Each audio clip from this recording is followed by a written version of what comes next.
Bonjour à tous, je suis Patrick Rivière, je suis soignant au centre hospitalier Camille Claudel et je coordonne une action de santé publique sur la prévention du suicide pour le département de la Charente. Dans le cadre de nos missions, nous avions l'habitude de réaliser entre autres des documents d'information papier. Et aujourd'hui, comme le numérique a pris beaucoup de place chez les adolescents, et pour rester au plus près de cette population, nous avons choisi d'informer et de sensibiliser à travers les réseaux sociaux. C'est ainsi qu'il nous a semblé opportun de réaliser une page Facebook dédiée à la prévention du suicide. Et pour rester au plus près du langage des adolescents, nous avons construit cette page avec des collégiens du collège qui sont près de moi, qui vous diront 2 mots sur ce travail-là. L'idée était que ce soit des adolescents qui communiquent à d'autres adolescents, c'est-à-dire un peu dans le cadre de l'aide par les pairs, en pensant finalement que la prévention du suicide, c'était l'affaire de tous, et qu'un copain pouvait secourir un autre copain qui en aurait besoin. Donc, Non au suicide est le nom de la page Facebook que nous allons ouvrir ensemble ce soir. Je vous présente l'image de profil. Donc, sur l'image de profil, nous voyons un ou une adolescente repliée sur lui-même et envahie par des idées noires et peut-être voire des idées suicidaires. Mais heureusement, vous voyez qu'il est porté par une main bienveillante qui pourrait peut-être symboliser l'espoir pour lui. Sur l'image de couverture, des slogans rappellent à ce jeune qu'il n'est pas seul. Et les slogans l'incitent également à partager sa souffrance, soit à des amis, soit à des proches, voire à des professionnels de proximité, comme l'infirmière scolaire de l'établissement ou finalement le médecin traitant. En bas, nous invitons à partager cette page à tous les jeunes qui auraient besoin d'une aide. En termes de publication, eh bien, on va informer sur les structures d'aide spécialisées. Donc, en premier lieu, on donne une information sur la maison des adolescents, ouverte depuis quelques mois au centre-ville d'Angoulême, rue Léonard Jarreau, au 3e étage du centre de prévention de la Charente. Ensuite, on informe sur une unité de soins pour adolescents, Mikado, un lieu d'accueil psychologique avancé situé dans le quartier Victor Hugo à Angoulême, et puis un numéro de téléphonie sociale, un numéro vert national, Fil Santé Jeune. Et donc, voilà la page que nous allons ouvrir après l'intervention des personnes qui m'accompagnent. Donc avant de nous connecter sur cette page, eh bien, je souhaite remercier pour leur soutien Monsieur le directeur du centre hospitalier Camille Claudel, Madame la directrice des services départementaux de l'éducation nationale, Monsieur le principal du collège de la Couronne et le service de communication du centre hospitalier Camille Claudel, avec qui on a travaillé le design. Sans oublier bien évidemment les personnes qui m'accompagnent, les collégiens présents, Alinoé, Chloé, Lucie, Clara et Siliane.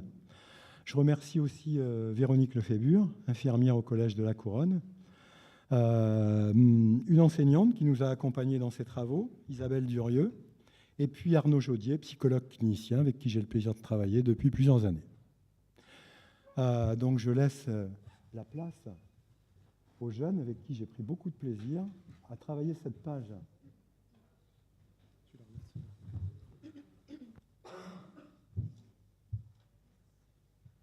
Bonjour, nous représentons les 3e B de la Couronne. Nous avons réalisé un projet sur la prévention du suicide chez les jeunes.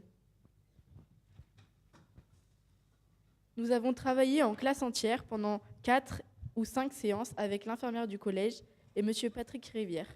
Pendant ces séances, nous avons créé une page Facebook. Nous avons choisi les couleurs, le dessin et le slogan. Vous pourrez y trouver des adresses de spécialistes ainsi que des numéros verts comme Mikado, la maison des enfants, des ados, l'UDI, UAOC, Fil Santé Jeune. On est parti de l'idée que si on savait dire non, on savait également dire non aux idées noires. On a aussi également assisté à un théâtre interactif. La page n'est pas adressée qu'aux jeunes en détresse, mais aussi à ceux qui veulent aider. Merci Alinoé, merci Chloé, merci Lucie, merci Clara, merci Sylviane. Véronique, tu veux dire quelques mots?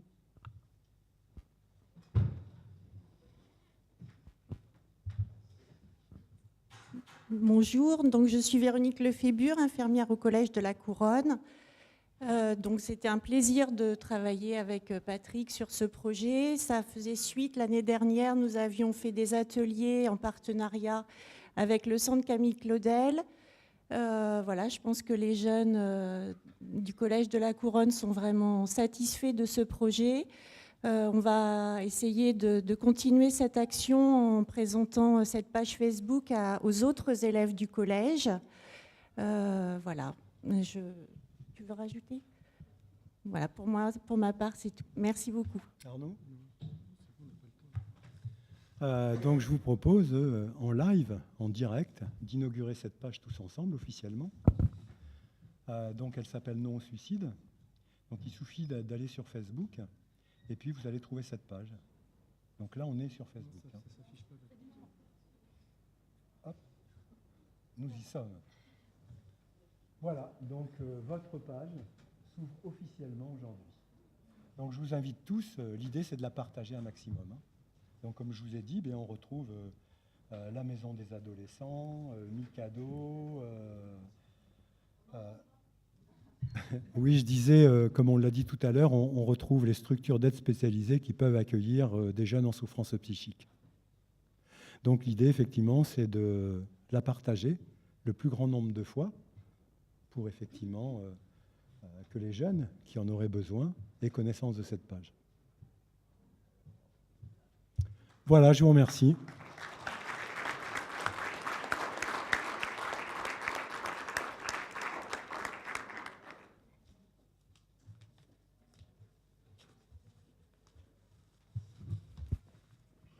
Merci. Alors la conférence donc, va pouvoir démarrer à présent, après cette présentation de cette page Facebook. Je suis Roger Arnaud, le directeur de l'hôpital Camille Claudel, et je vais donc vous dire quelques mots avant, d'une part, M. Durieux, le directeur général de l'UDAF, et Mme Raillard, la présidente de l'UNAFAM, puisque cette conférence, comme les CISM en général, ont été organisées de manière collective. Je voudrais également remercier l'ARS qui supervise bien entendu les CISM de manière générale. Pour introduire cette conférence, je vais vous prendre quelques minutes, j'aimerais évoquer l'allégorie de la caverne développée par Platon. En quelques mots, nous sommes prisonniers dans une caverne, nous voyons des ombres sur les murs, nous croyons qu'elles sont réelles parce que nous n'avons jamais vu autre chose.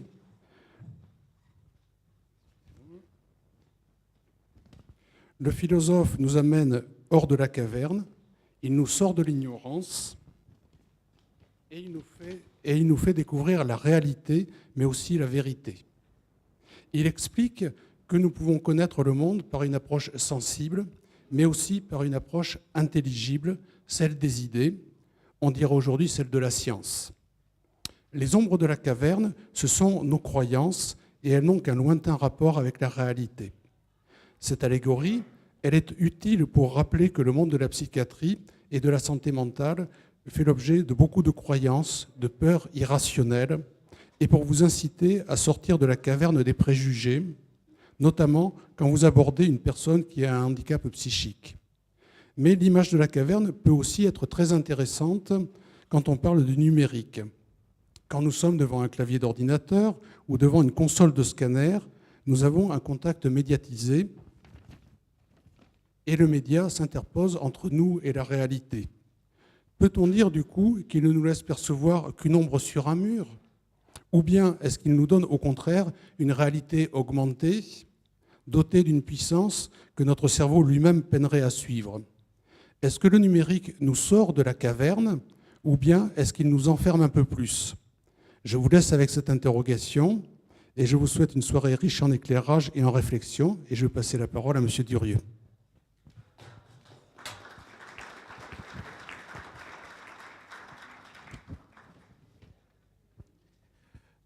Bonjour à toutes et à tous. Depuis maintenant 30 ans, les semaines d'information de la santé mentale réunissent les associations de personnes souffrant de troubles psychiques, les services de soins en psychiatrie, les familles, les aidants, les professionnels de santé libérale et les travailleurs sociaux. Cet événement annuel tout public a pour objectif de rendre centrale la question de la santé mentale dans la cité, de changer le regard porté sur les personnes malades et d'informer sur les questions de santé mentale. L'UDAF de la Charente s'y associe depuis 2011 à travers l'organisation de portes ouvertes des groupes d'entraide mutuelle, de rencontres et de débats. Pour l'édition 2019, la santé mentale à l'ère du numérique est au centre des échanges tout au long de cette semaine, avec pour temps fort la conférence de ce soir. Je tiens à remercier M. Serge Tisseron d'avoir accepté l'invitation conjointe de l'UNAFAM, du Centre hospitalier Camille Claudel et de l'UDAF. Vous êtes reconnu, monsieur, pour vos travaux et votre engagement en faveur d'une utilisation raisonnée et raisonnable des écrans, comme pour vos réflexions prospectives sur les transformations que les nouvelles technologies vont amener dans nos vies. Le développement des technologies numériques a entraîné une révolution que nous croyons connaître. Mais une autre révolution se prépare, la révolution robotique. La révolution numérique a bouleversé les rapports au savoir, aux apprentissages, à l'identité et à la création des liens.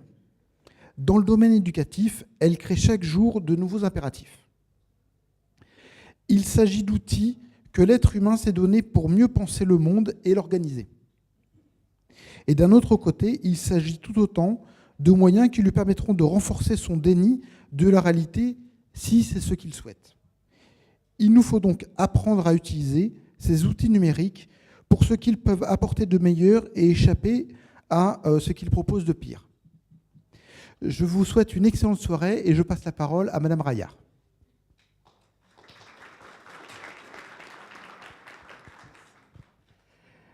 Oui, je crois que vous avez abordé beaucoup de choses de ce que je vais dire. Simplement, les semaines de santé mentale s'achèvent et le thème cette année était la santé mentale et l'ère du numérique.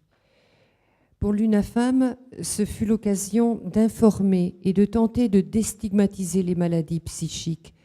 On a choisi comme outil le cinéma d'animation qui, par sa conception, emploie le numérique. Nous avons aussi rassemblé les différents acteurs de la santé mentale autour d'un psy-trialogue.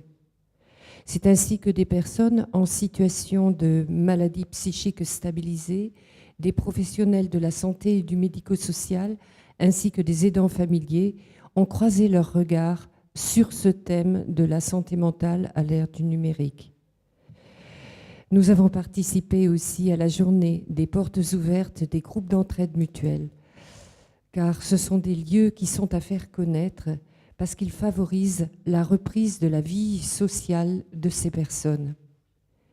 Et puis, nous avons piloté la collecte du neurodon à Angoulême en lien avec la Fédération de la recherche pour le cerveau. Mais ce fut aussi l'occasion de participer aux manifestations montées par tous nos partenaires. Voilà. Donc, au travers de ces 2 semaines, si nous avons débattu en nous appuyant sur le développement du numérique tel qu'il existe à l'heure actuelle, nous n'avons pas abordé les perspectives de son évolution dans le futur. Cependant, les explorations possibles dans ce domaine apparaissent tellement vastes que nous imaginons qu'il s'agira d'un bouleversement dans notre façon de vivre. Par exemple, les champs du savoir, la place de l'homme par rapport à la machine en seront vivement interrogés, ainsi que la construction psychologique de l'être humain et de son équilibre mental. Et c'est avec plaisir, Monsieur Tisseron, que nous attendons que vous nous éclairiez sur cet avenir. En particulier, quels sont ses avantages, ses inconvénients et ses points de vigilance. Je vous laisse la parole.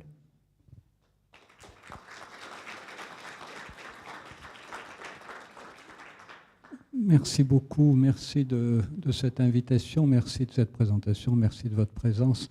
Alors, comment garder son équilibre psychique dans la société d'aujourd'hui? C'est une question d'autant plus importante que les technologies numériques vont bouleverser plus de choses dans les quelques années qui viennent qu'elles n'en ont déjà bouleversé dans les 10 années qu'il y a derrière nous. Pour vous situer déjà un peu où en sont les choses, il faut comprendre que la génération des enfants nés dans les années 1980 a grandi avec les jeux vidéo. C'est ceux qu'on a appelés les millénials, et c'est ceux qui ont fondé tellement de start-up aujourd'hui qui nous inondent de produits numériques toujours plus exceptionnels et toujours plus séduisants.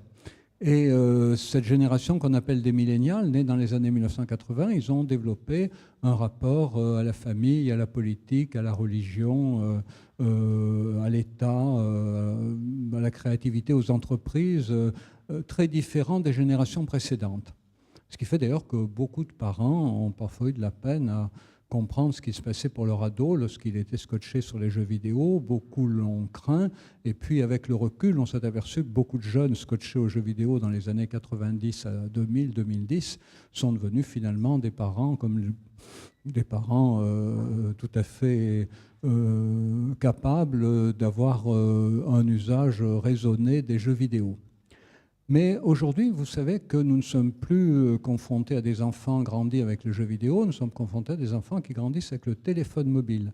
On ne les appelle plus les millénials, ceux qui sont nés avec le millénaire, on les appelle les zygènes, ou encore génération connectée en français, ce qui est plus facile à dire. Et là encore, cette génération connectée va avoir une relation différente à la famille, à la politique, à la sexualité, au mariage et à toutes les catégories mentales qu'on peut imaginer. Alors la première difficulté, évidemment, c'est de ne pas prendre ces enfants, ces adolescents, qui sont tellement différents de ce que nous avons été à leur âge, pour des enfants ou des adolescents troublés. Ils sont troublants, c'est sûr, mais ils n'en sont pas troublés pour autant. Ils grandissent avec un nouveau monde et souvent, c'est à nous autres, parce qu'ici il y a beaucoup d'adultes, parents, j'imagine, voire grands-parents. C'est à nous d'essayer de voir comment leur comportement apparemment différent, leur comportement manifestement très différent de ce que nous avions à leur âge, ne relève pas d'un déficit ou d'une perturbation du fonctionnement mental, mais au contraire d'une bonne capacité d'adaptation au nouveau monde. Donc ce sera le premier point sur lequel je vais insister. Et puis après, on verra quand même un petit peu qui s'en débrouille bien et qui s'en débrouille mal de ces technologies numériques et comment faire pour s'en débrouiller le mieux possible. Alors tout d'abord, qu'est-ce qui a le plus changé? Qu'est-ce qui nous déroute le plus? Alors, vous savez, dans les milieux des gens qui font profession de réfléchir au numérique, il y a une boutade, on dit la bonne question, ce n'est pas qu'est-ce qui a changé, c'est qu'est-ce qui n'a pas changé. Tout a changé. Alors, je vais vous prendre 4 domaines pour simplifier les choses. Je vous les cite d'abord. Bouleversement dans la relation au savoir. On verra les conséquences notamment sur la vie sociale, la vie familiale à chaque fois. Bouleversement dans les apprentissages avec des conséquences importantes pour la vie scolaire mais aussi pour la vie familiale. Le 3e domaine qu'on verra, c'est bouleversement dans la construction d'identité. Ça, c'est assez décoiffant, mais les enfants ne construisent plus du tout leur identité comme nous à leur âge. Et assez souvent, ça crée des quiproquos entre les parents, grands-parents d'un côté et les enfants d'un autre. Puis le 4e domaine qu'on verra, c'est les bouleversements dans la construction de la sociabilité, la création des liens sociaux.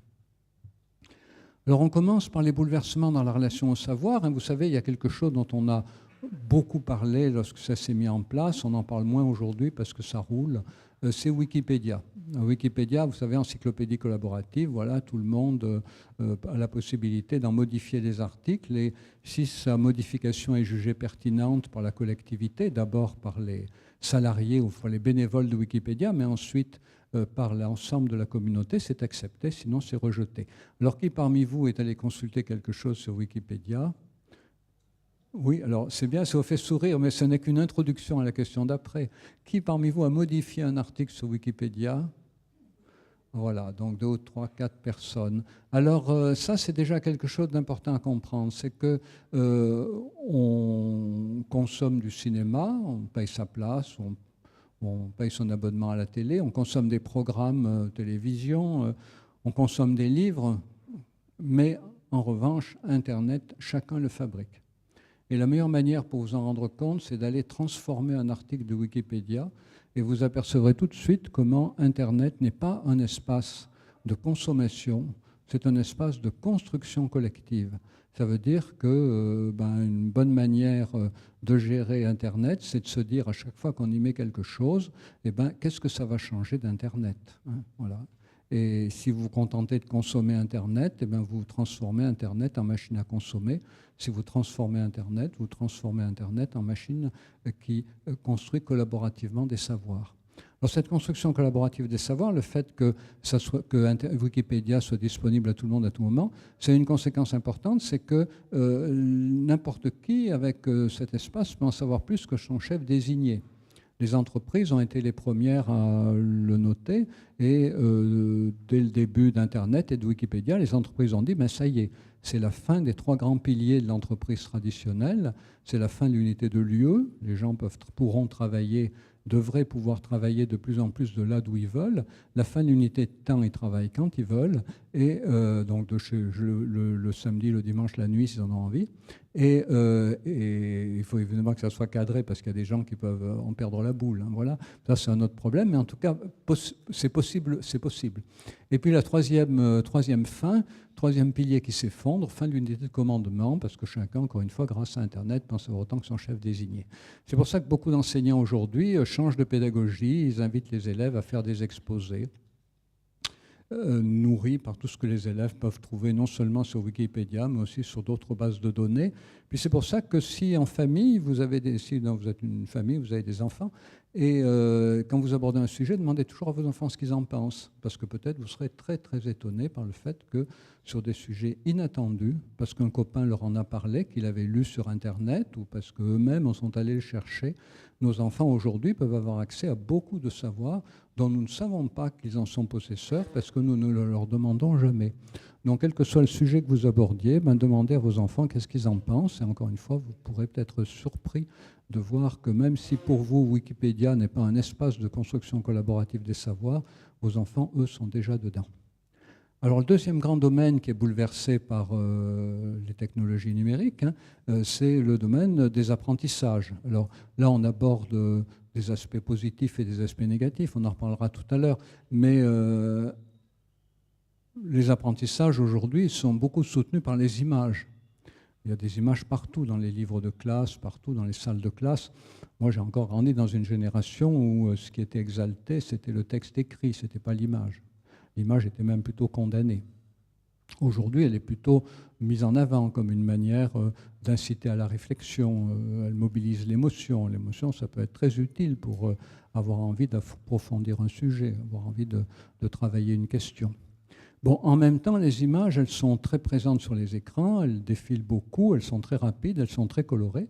Et vous savez que la tentation, évidemment, c'est de garder l'œil dessus et puis on les regarde défiler.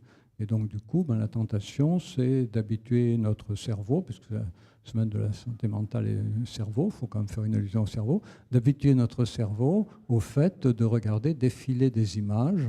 Et lorsque les images ne défilent plus, on zappe. Et la tentation, c'est d'organiser sa vie de la même manière en zappant d'un sujet à un autre. Donc, premier conseil, c'est que si vous avez... Alors, il paraît que sur les téléphones mobiles, maintenant, il y a une appli qui permet de mettre l'écran en noir et blanc. Alors voilà, quand on est dans un hôpital, premier conseil de santé publique, téléchargez vite l'appli qui permet de mettre sur votre téléphone mobile tout ce que vous y regardez en noir et blanc. Vous verrez que vous regarderez beaucoup moins sans effort parce que ça vous fascinera, séduira beaucoup moins. Deuxième conseil, essayez de réfléchir à ce que vous avez vraiment envie de regarder, à ce que vous n'avez pas envie de regarder. Donc apprenez à prévoir à l'avance votre temps d'écran en fonction de la durée du programme que vous voulez regarder, et puis après, arrêtez-le, essayez de faire autre chose. Voilà. Mais beaucoup d'enfants, hélas, grandissent devant des écrans allumés et ils s'habituent à cette relation au monde dans laquelle il faut que ça change constamment, parce que si ça ne change pas, ça devient très vite ennuyeux. Et du coup, la capacité de se concentrer de sa propre initiative sur une tâche qu'on s'est choisie est quelque chose qui est de plus en plus rares. Et au contraire, le fait de s'attacher à quelque chose parce que l'attention nous est relancée de l'extérieur est quelque chose de plus en plus fréquent. Alors là aussi, hein, bon, il faut évidemment travailler sur deux fronts. Hein, d'un côté, faire en sorte que les enfants limitent leur consommation d'écran, qu'ils se fixent des tranches horaires pendant lesquelles ils regardent des programmes et qu'ils évitent le flux. Alors éviter le flux, c'est pas si facile, hein, parce que Netflix, YouTube et la télé, c'est du flux. Je veux dire, Netflix, c'est encore pire que la télé, même. Vous savez, dans les séries télé, si ils constatent que vous regardez plusieurs épisodes qui s'enchaînent, ils vous suppriment les petits prologues de chaque épisode de manière à ce que vous basculiez tout de suite au cœur de l'action pour éviter le risque que vous ennuyiez pendant 45 secondes en regardant le résumé de l'épisode que vous avez déjà regardé. Donc Netflix, YouTube, télévision, même combat, du flux. Et d'ailleurs, le patron de Netflix l'a dit très clairement, puisqu'il a dit il y a 1 ou 2 ans, mon principal ennemi, mon seul ennemi, a-t-il dit, c'est le sommeil des spectateurs. Parce que si les spectateurs, dans l'esprit du patron de Netflix, n'étaient pas obligés de dormir, eh bien, ils resteraient toute la nuit devant Netflix. Alors depuis, le patron de Netflix a un peu changé d'avis sur son principal ennemi et il en a désigné un que vous devez bien connaître aussi parce que beaucoup de parents en parlent. C'est le jeu vidéo Fortnite. C'est le jeu vidéo Fortnite, voilà. Et donc le patron de Netflix a dit maintenant, il a dit il y a quelques mois, mon principal ennemi c'est Fortnite. On pourra reparler de Fortnite si vous voulez, mais Fortnite justement c'est un jeu qui est conçu un peu comme le Nutella. Vous savez, le Nutella, c'est un ersatz de chocolat. Mais c'est un ersatz de chocolat qui est fabriqué avec des tas de produits qui sont tellement agréables au palais que beaucoup de gens préfèrent le Nutella, qui est un ersatz, à l'original, qui est le chocolat. Et donc, Fortnite, c'est un jeu vidéo qui a été conçu de telle manière qu'il associe tout ce qui marche bien dans beaucoup d'autres jeux vidéo.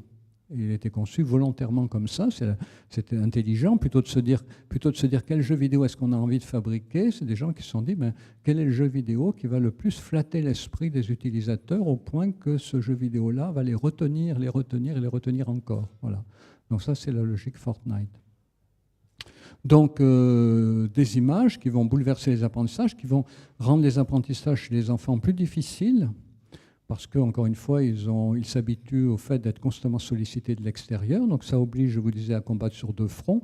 D'un côté, réduire le temps de consommation en décidant ce qu'on a vraiment envie de regarder, ce qui est valable d'ailleurs à tout âge.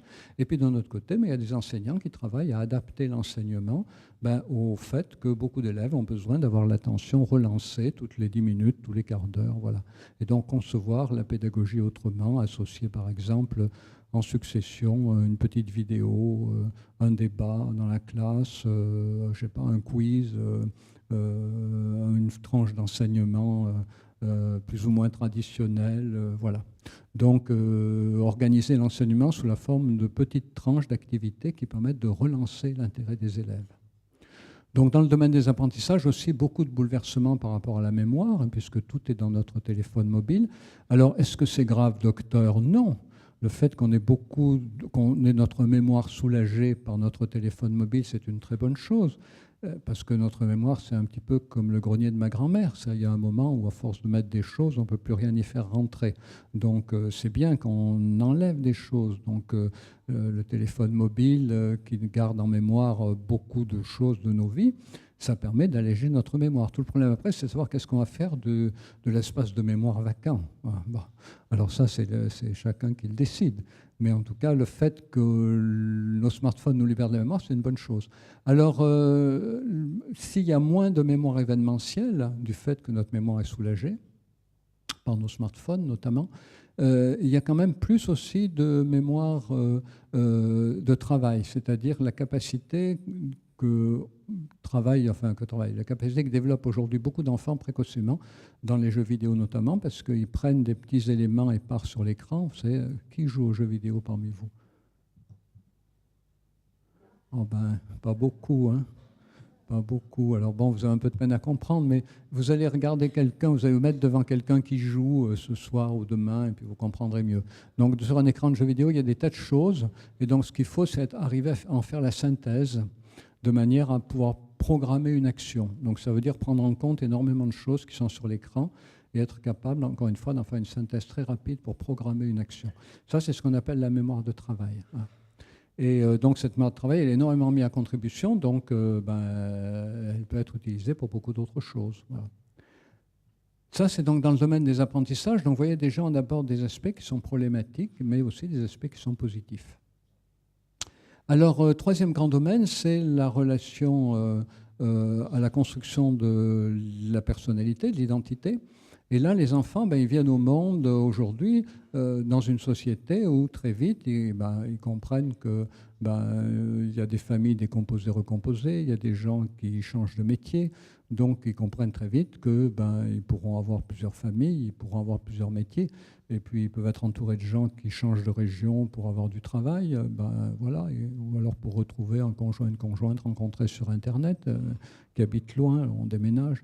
Et voilà, donc ils comprennent très vite qu'ils auront plusieurs couples, plusieurs familles, plusieurs métiers, plusieurs employeurs évidemment, plusieurs pays de référence peut-être, apprendre les langues étrangères, et donc ils comprennent qu'ils auront plusieurs tranches de vie. Ce qui a une conséquence concrète immédiate, c'est que ne demandez jamais aujourd'hui à un jeune qu'est-ce qu'il veut faire plus tard. Demandez-lui qu'est-ce qu'il veut faire quand il aura fini ses études. Là déjà, ce n'est pas forcément très clair, mais il en a une petite idée. En revanche, plus tard, personne n'en sait rien. Personne. Je veux dire, les métiers changent tellement vite que personne ne sait qui fera quoi dans 10 ans. Donc, évitez ce piège, demandez-lui, quand tu auras fini tes études, tu as peut-être une idée de ce que tu vas faire, peut-être pendant quelques années, peut-être après tu changeras d'avis, mais au moins au début, pour pouvoir t'installer dans un espace à toi. Voilà. Est-ce que tu as une idée? Voilà. Donc, bouleversement du rapport en construction de la personnalité, la possibilité d'avoir des tranches de vie, ça c'est un truc formidable. Nos grands-parents n'ont pas eu des tranches de vie. Nos grands-parents, ils étaient dans une culture où on se mariait pour la vie, on avait un métier pour la vie, on adhérait à un syndicat pour la vie, on adhérait éventuellement à un parti politique pour la vie, et puis si on achetait un appartement, on l'achetait pour la vie. Et d'ailleurs, beaucoup de publicité encore dans les années 60, c'était acheter une salle à manger pour la vie, voilà, des chaises pour la vie, tout ça c'est fini. Ikea ne vous vend pas des chaises pour la vie, vous savez bien. Il vous vend des chaises pour une tranche de vie, en partant de l'idée que chacun a des tranches de vie. Donc, plusieurs identités successives, mais aussi plusieurs identités simultanées. Alors, comment ça, vous allez me dire? Grâce aux outils numériques, puisque avec Internet, on peut jouer à un jeu vidéo dans lequel on est le dernier, le bisu, celui qui ne connaît rien. Voilà, on se fait un peu chahuter par ceux qui savent mieux jouer que nous. Mais on peut aussi jouer dans un autre jeu vidéo où on est reconnu comme un expert, on dirige une équipe de 15 personnes, voilà, on est le maître, on est le leader, voilà. Et donc on peut faire ça quasiment en simultané, en passant très vite d'un jeu à l'autre.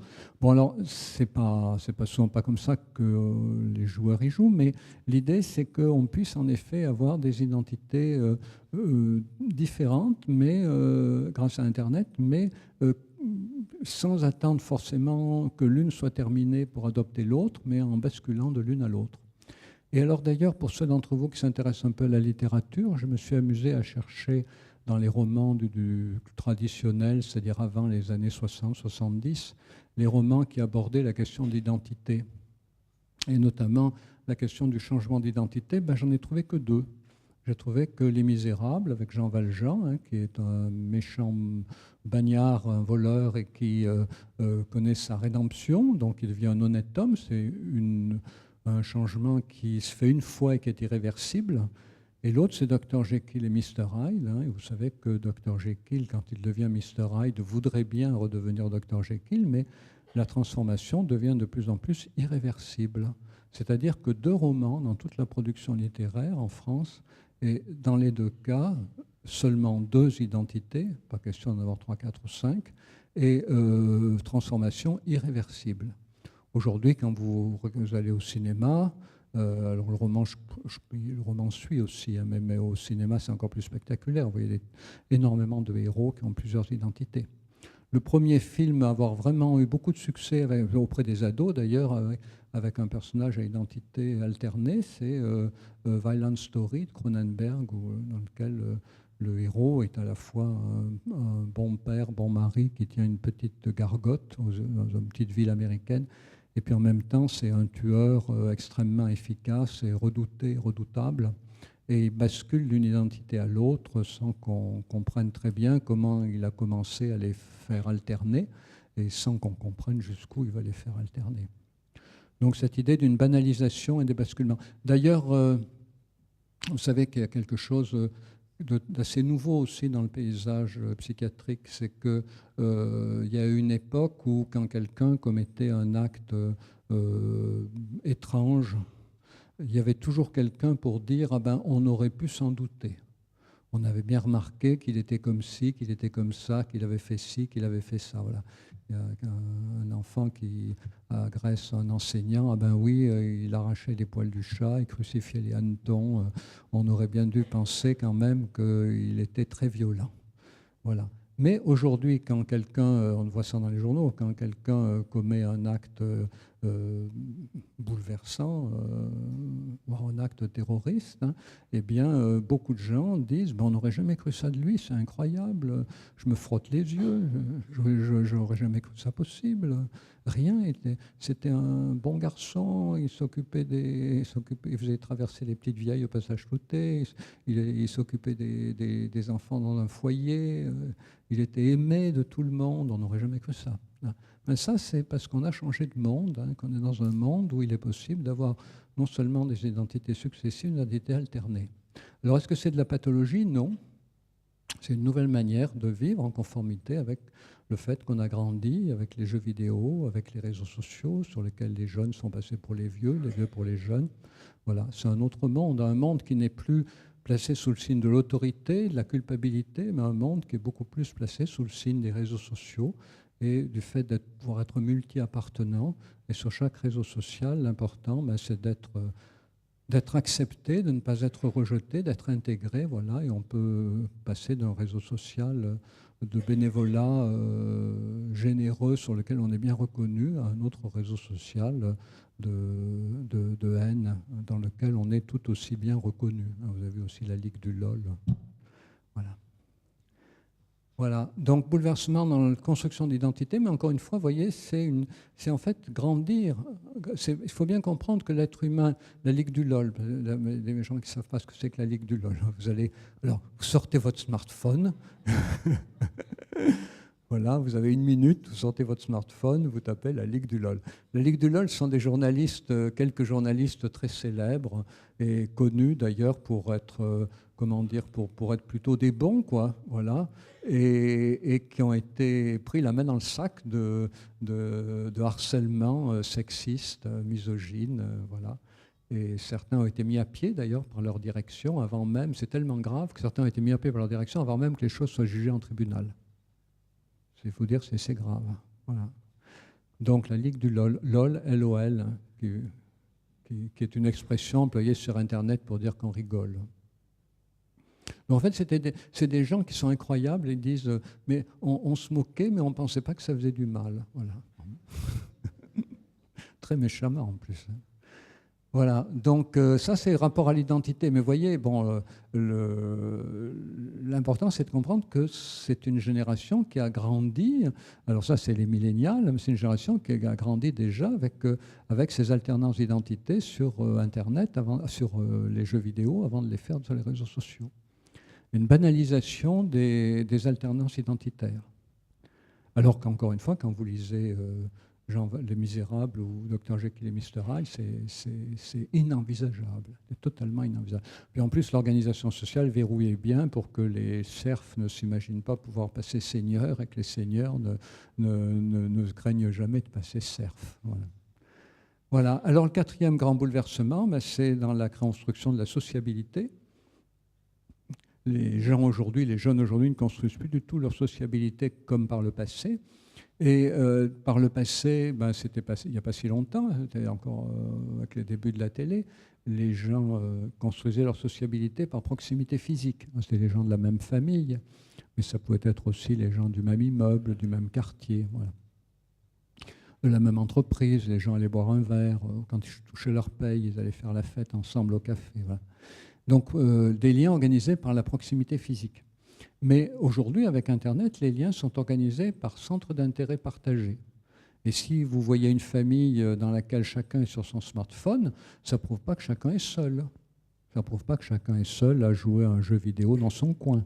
Non, vous regardez une vidéo. Non, ça peut être que peut-être chacun ou quelques-uns de ces personnes sont en train de communiquer avec leurs meilleurs copains, leurs meilleurs amis sur un sujet qui leur est extrêmement cher. Donc, ce n'est pas de la solitude. C'est une façon de privilégier une relation à distance autour d'un centre d'intérêt partagé plutôt qu'une relation de proximité alors qu'on n'a rien à se dire. Mais vous savez, les adolescents ont toujours eu cette expression-là à la bouche. Hein. De toute façon, on n'a rien à se dire. Leurs parents, ils les connaissent, vous répétez toujours la même chose, j'en ai un peu marre. Donc, mais ils ne pouvaient pas s'échapper. Aujourd'hui, ils s'échappent avec le smartphone et tout le monde s'échappe avec le smartphone. Vous êtes quelque part, vous vous ennuyez, plutôt que de prendre peut-être une demi-heure ou une heure à aborder avec les gens qui sont autour de vous le sujet de conversation qui vous passionne, vous préférez échanger via Internet avec quelqu'un dont vous savez qu'il partage ce centre d'intérêt et vous savez que vous le partagez avec lui. Donc c'est une conséquence très importante pour la vie familiale, mais bon, pour aussi dans toutes les professions du soin, notamment du soin mental, c'est que soit vous arrivez à intéresser vos interlocuteurs à ce qui vous intéresse, ça c'est formidable. Par exemple, vous êtes potier, vous arrivez à intéresser les patients dont vous occupez ou vos enfants à la poterie, c'est formidable. Ou alors, si vous n'arrivez pas à les intéresser à ce qui vous intéresse, vous êtes obligé de vous intéresser à ce qui les intéresse. Voilà. Je vous propose de faire de la poterie, j'aimerais mieux qu'on fasse de la vidéo, de l'animation, voilà, ou qu'on parle des séries télé. Voilà. Alors, ça veut dire qu'il n'y a pas d'autre choix, si vous voulez partager des choses avec vos interlocuteurs, que de vous intéresser à ce qui les intéresse. C'est vrai dans la vie familiale, c'est vrai dans la vie professionnelle, encore une fois pour les professions de soins. Toujours demander aux gens qu'est-ce qu'ils ont envie de faire. Des fois, on est surpris, puis on peut avoir envie de faire des choses tout à fait intéressantes. Vous s'y intéresser. Donc vous voyez que dans tout ce que je viens de vous dire jusqu'à maintenant, ce qui paraît important pour garder, comme dit le titre, garder la bonne santé mentale dans un monde en plein bouleversement, c'est la plasticité. C'est la plasticité, c'est le fait d'être capable de s'adapter à des situations changeantes. Alors, ceux qui ont des enfants ont de la chance, parce qu'avec les enfants, ça change tout le temps. Donc déjà, ils grandissent, donc ils changent, donc il faut s'adapter à leur changement, voilà. Et puis, quand ils sont ados, ils sont un peu provocateurs, donc nécessité supplémentaire à s'adapter. Mais vous voyez que l'important, en tout cas, dans tout ce que je vous ai dit jusqu'à maintenant, c'est que le seul critère de santé mentale, qui est en même temps d'ailleurs un critère adaptatif, c'est la capacité de s'adapter à des situations mouvantes. Voilà. Alors j'ai oublié de vous dire en commençant à parler, que si vous avez des questions à poser, vous les posez quand vous voulez. Hein, voilà. Donc, voilà, j'ai bien fait de le dire. Oui, excusez-moi, j'ai oublié de le dire. D'habitude, je le dis, mais j'ai oublié. Oui.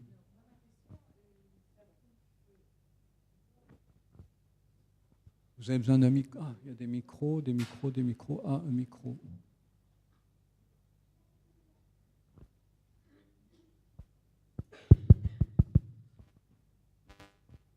Alors, moi, ma question, c'est par rapport à ces 4 domaines de bouleversement. Sachant que le cerveau, lui, il est super plastique, il s'adapte au fur et à mesure, etc.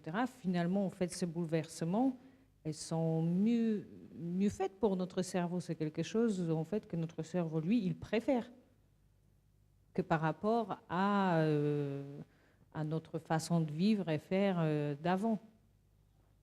Vous voyez ce que je veux dire? Oui.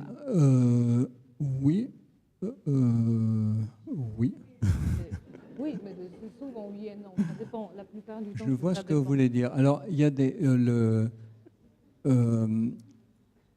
les bouleversements actuels proposent à notre cerveau, nous proposent des choses beaucoup plus agréables,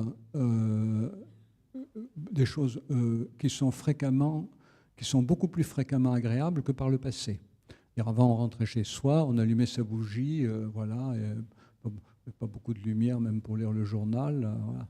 Fallait acheter. Voilà. Maintenant, on rentre chez soi, on allume ses lampes qui font de lumière de midi, et puis on peut regarder Netflix jusqu'à point d'heure pour 7 € par mois. Donc c'est vrai, et donc du coup, c'est vrai, les technologies proposent beaucoup de choses plaisantes, agréables, voilà, et elles le feront encore plus avec la robotique. Voilà, on pourra en parler si vous voulez. Mais ça, c'est d'un côté. Mais d'un autre côté, il faut comprendre que le fait que nous soyons constamment invités par les technologies et par la société actuelle à faire constamment des choses agréables nous détourne du fait de faire des choses qui pourraient à terme nous apporter plus ou nous intéresser plus. Donc il faut distinguer le fait que nous sommes plus souvent invités à faire des choses agréables, mais que ces choses agréables que nous sommes constamment invités à faire nous font vivre dans un présent éternel, c'est-à-dire qu'il y a beaucoup moins le fait que tout change vite aussi peut dissuader les gens de faire des projets. À quoi bon faire des projets? Tout change tellement vite. Et du coup, la grande difficulté aujourd'hui pour beaucoup de gens, c'est de s'inscrire dans une histoire, parce que tout est fait pour que nous ne pensions qu'au présent. Voilà, les feuilles de l'arbre sont tombées, il faut les ramasser, voilà. Et donc, une espèce d'éternel présent, mais qui a été d'ailleurs longtemps le régime de vie d'un grand nombre de gens qui n'avaient pas la possibilité de faire des projets, mais c'était parce qu'ils étaient écrasés par leur travail. Aujourd'hui, pour beaucoup de gens, la difficulté à faire des projets, c'est qu'ils cèdent constamment à la facilité de s'installer dans un présent permanent avec les spectacles très riches, très beaux, très intelligents, d'ailleurs souvent, des séries américaines, voilà, qui leur sont fournis en permanence. Et du coup, la grande difficulté qu'on voit chez beaucoup d'enfants, c'est de se construire une identité qui s'inscrive dans une histoire, sur une histoire personnelle, une histoire familiale, une histoire sociale. Ça, il faut absolument travailler les histoires personnelles, les histoires familiales, les histoires sociales, c'est le grand manquant. Il faut trouver un juste milieu, quoi. Oui, mais ce juste milieu, il n'est pas facile à trouver, parce que les stimulations des produits numériques sont quand même construites pour qu'on n'y échappe jamais. D'ailleurs, les fabricants de produits numériques, vous savez, utilisent le mot addiction comme un compliment. Nous sommes capables, disent-ils, de fabriquer des produits très addictifs et ils les vendent comme ça. Essayez-les, vous ne pourrez plus vous en passer. Voilà. Donc, bon, on peut discuter du mot addiction, mais disons, à la louche, c'est quand même le sens. Et ils ont un mot, en revanche, spécialisé pour désigner le produit numérique de qualité. C'est un produit qui a le pouvoir de retenir ses usagers. De retenir les usagers. Alors, ils n'emploient pas le mot d'addiction, mais c'est retenir les usagers. Donc, c'est vrai qu'on est dans un monde où il est très difficile de faire un pas de côté ou un pas en arrière, tant ces outils sont sollicitants. On va reparler dans quelques minutes, si vous voulez bien, des réseaux sociaux, des jeux vidéo, où cette pression est extrêmement forte. Je peux parler des réseaux sociaux tout de suite, avec ce qu'on appelle l'économie de l'attention. Les flammes, les cœurs, les pouces. Le fait que vous soyez constamment sollicité sur les réseaux sociaux pour donner votre avis sur le film dont un copain vous a dit que c'était bien, ou sur une marque de chaussures qu'un copain vient d'acheter, alors il aime, est-ce que tu aimes, etc. Constamment sollicité pour donner des informations qui sont minimes, mais qui sont extrêmement précieuses aux fournisseurs d'accès à ces espaces Internet pour mieux nous connaître et mieux nous proposer des publicités ciblées. Donc oui, bien sûr, l'idéal, ça serait d'arriver à vivre à cheval sur la culture du livre et la culture des écrans, qui ont chacune leur qualité et leur danger.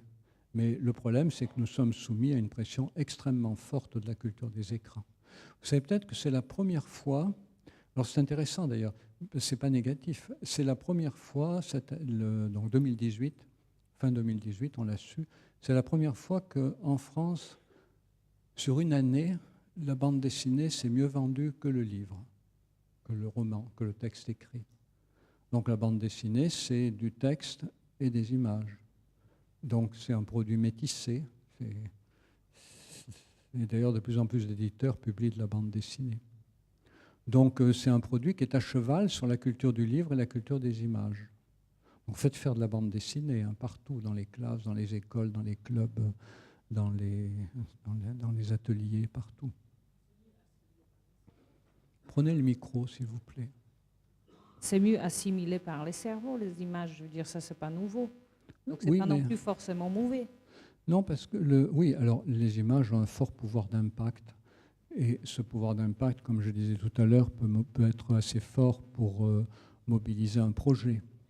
Mais le problème, c'est qu'elles installent dans un éternel présent. Les images n'ont pas de temporalité. Dans l'image, il n'y a pas le passé, le présent et le futur.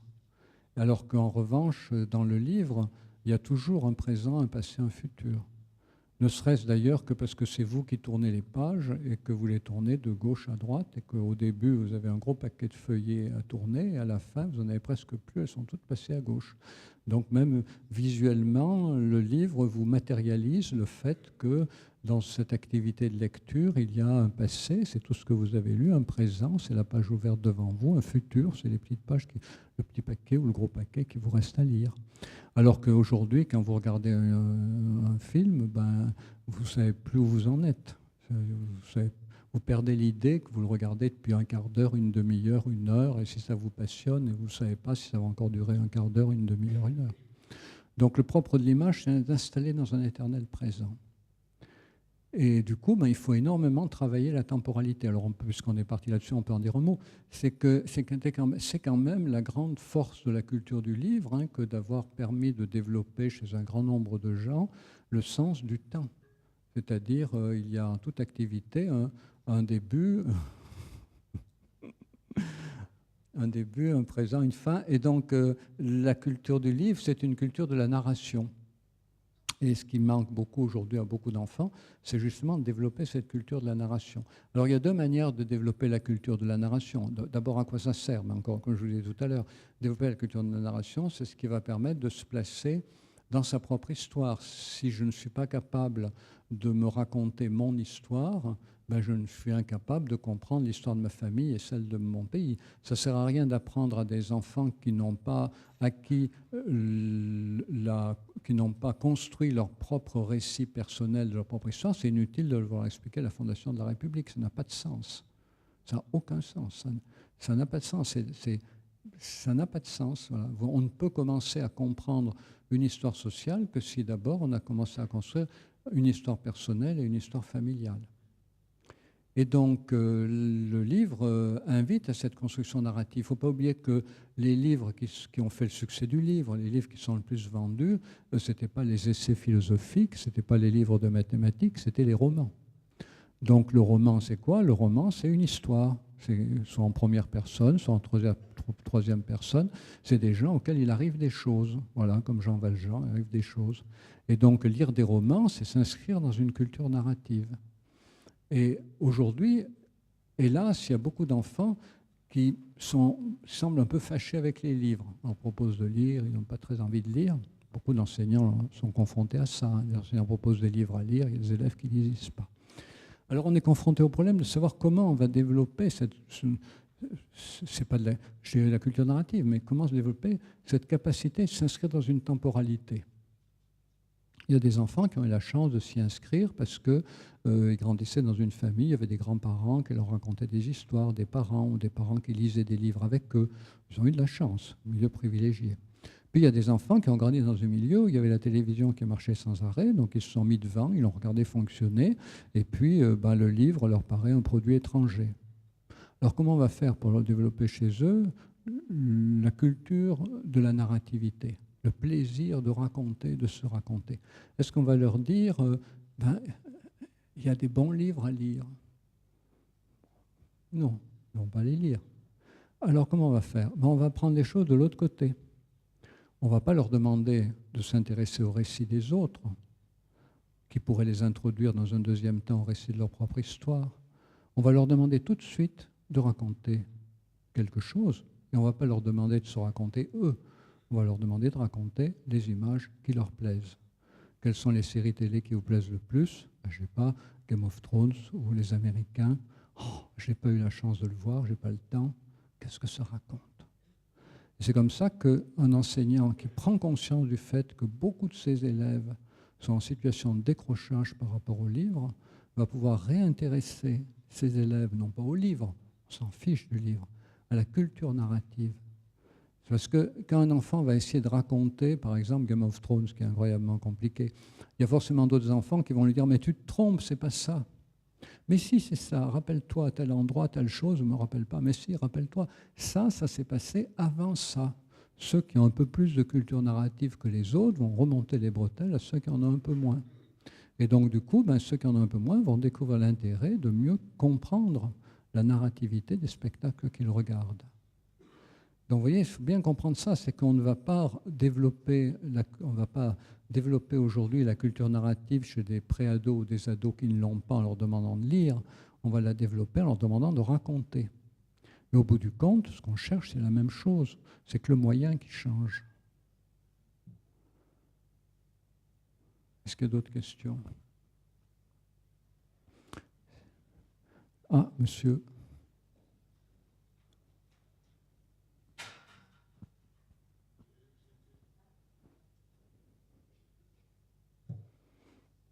J'ai été étonné par la définition que vous avez donnée de la mémoire et du fait qu'on pourrait s'en abstenir, abstenir d'avoir de la mémoire pour avoir un cerveau plus disponible. Parce que je me demande si la pensée est possible sans la mémoire, tant la pensée, disons, logique, créative, conceptuelle, synthétique, analytique, je veux dire, tous les types de pensées se basent forcément sur, pour reprendre votre expression, un stock de données. Alors, cette extension qui est offerte par le numérique, pour moi, je le conçois plus comme une extension immédiatement disponible comme complément d'information que comme une substitution à ce qu'on devrait avoir dans le cerveau. Moi, je pense que faire abstraction de la mémoire, ça serait un grave danger pour l'homme. Ça serait une aliénation, finalement, de son intelligence au bénéfice de je ne sais pas quoi. Est-ce que socialement, ça ne serait pas une exploitation pour certains de perpétuer la pensée et en dispenser les autres et mieux les tenir en laisse? Ça m'a semblé un peu bizarre, cette définition un peu mécanique que vous aviez de la mémoire, comme si je pense que plus le cerveau est créateur et la mémoire, c'est quelque chose qui peut s'amplifier, qui développe dans ses connexions, dans ses interactions, et en faire... l'éliminer comme une espèce de lourdeur qui prend de la place, à mon avis, c'est extrêmement inquiétant comme mode de pensée. Oui, alors vous avez vu l'importance que j'y accorde, puisque je répondais là il y a 30 secondes à madame que c'était important de faire raconter pour développer la compétence narrative. La compétence narrative, elle s'étaye sur la mémoire. Ce que je voulais dire, c'est qu'il y avait moins de nécessité d'avoir de la mémoire événementielle, des événements quotidiens, des numéros de téléphone, des codes de porte, des noms propres, voilà, et que c'était un espace de mémoire qui était libéré. Qu'est-ce qu'on va mettre à la place? De la compétence narrative. On va mettre de la compétence narrative. Mais ce que je voulais dire, c'est que cette diminution de la mémoire, cette diminution de la nécessité de la mémoire événementielle, elle ne peut pas se comprendre non plus si on ne la met pas en parallèle avec l'augmentation nécessaire de la mémoire de travail, liée au fait que dès que vous ouvrez un ordinateur, vous avez tout dessus. D'ailleurs, vous allez sur Internet, vous ouvrez un site, vous avez plein de choses, vous avez des fenêtres qui clignotent, vous avez des tas d'indications où aller, et ça, il faut que vous l'intégriez. Il y a beaucoup de gens qui disent, quand ils vont voir des personnes âgées sur un écran d'Internet, je n'y comprends rien, il y a trop de choses. Ça, c'est la mémoire de travail. C'est la mémoire qui va faire travailler justement, enfin qui va permettre d'intégrer cette multitude d'informations qui se trouvent disponibles en même temps à un moment donné. Voilà. Mais en effet, quand je disais c'est comme le grenier de ma grand-mère, oui, c'est bien de le vider un peu, mais c'est pas pour le laisser vide. C'est pour le remplir avec autre chose. Voilà. Est-ce qu'il y a d'autres questions? Oui, un monsieur là-bas.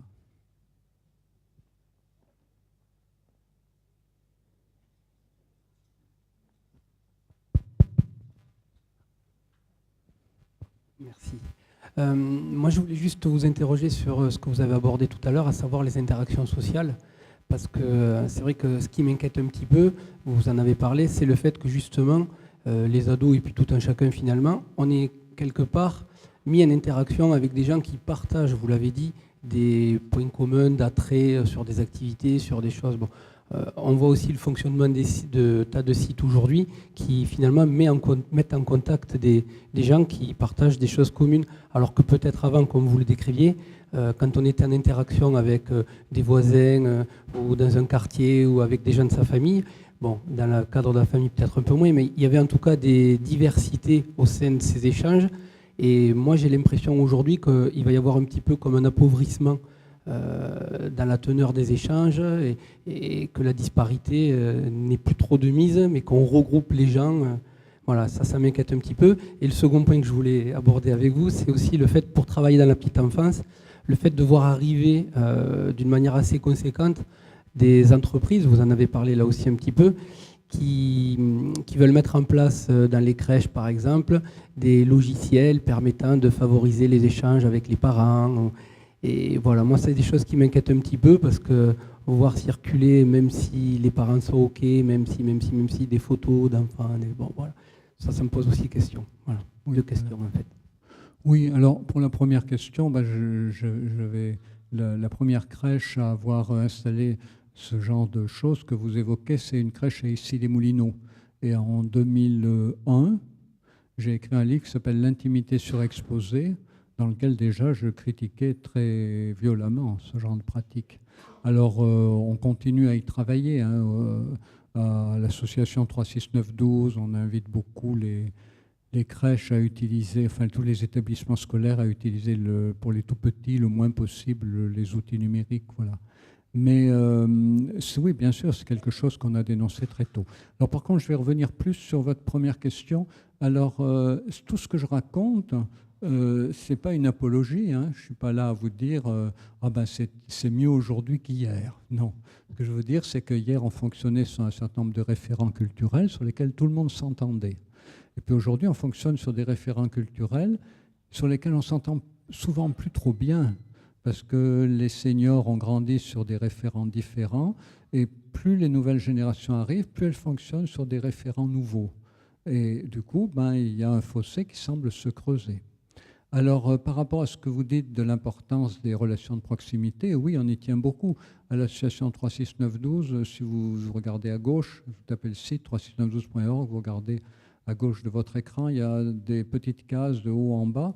Et il y a une case qui s'appelle la semaine pour apprendre à voir autrement ou pour apprivoiser les écrans. C'est-à-dire pendant une semaine, alors d'ailleurs si ça vous intéresse, vous pouvez aller voir sur le site, puis l'organiser entre vous, voilà, au niveau d'une école, d'une classe, d'un quartier, enfin une classe non, mais une école, un quartier, une ville. C'est l'idée que pendant une semaine, on va essayer, chacun va essayer, adulte comme enfant, de limiter sa consommation d'écran à ce qu'il a vraiment envie de regarder. Parce que le problème des écrans, ce n'est pas le moment où on les allume. En général, on les allume toujours avec une bonne raison. Enfin, la plupart des gens les allument avec une bonne raison. Le problème, c'est le moment où on les éteint. C'est-à-dire que très souvent, on les allume pour une bonne raison. On regarde le truc qu'on a envie de regarder. Et puis après, comme une vache qui regarde passer les trains, on reste devant. Donc l'idée que pendant une semaine, on va regarder ce qu'on a vraiment envie de regarder en se fixant une tranche horaire. Voilà, je regarde tel programme, il commence à telle heure, il finit à telle heure. Ça y est, mon programme est fini. Oh, ce qu'il y a derrière, ça a l'air intéressant parce qu'évidemment, c'est toujours présenté comme super intéressant. Mais non, ma tranche que je m'étais fixée est fermée. Je regarderai ça éventuellement plus tard. Et donc pendant cette semaine, notre idée, c'est pas que les gens baissent leur consommation d'écran, c'est surtout que les gens en profitent pour faire des tas de choses ensemble. C'est-à-dire le but d'une semaine pour la fameuse semaine ou 10 jours pour apprendre à voir autrement, l'idée c'est apprendre à voir autrement ses voisins.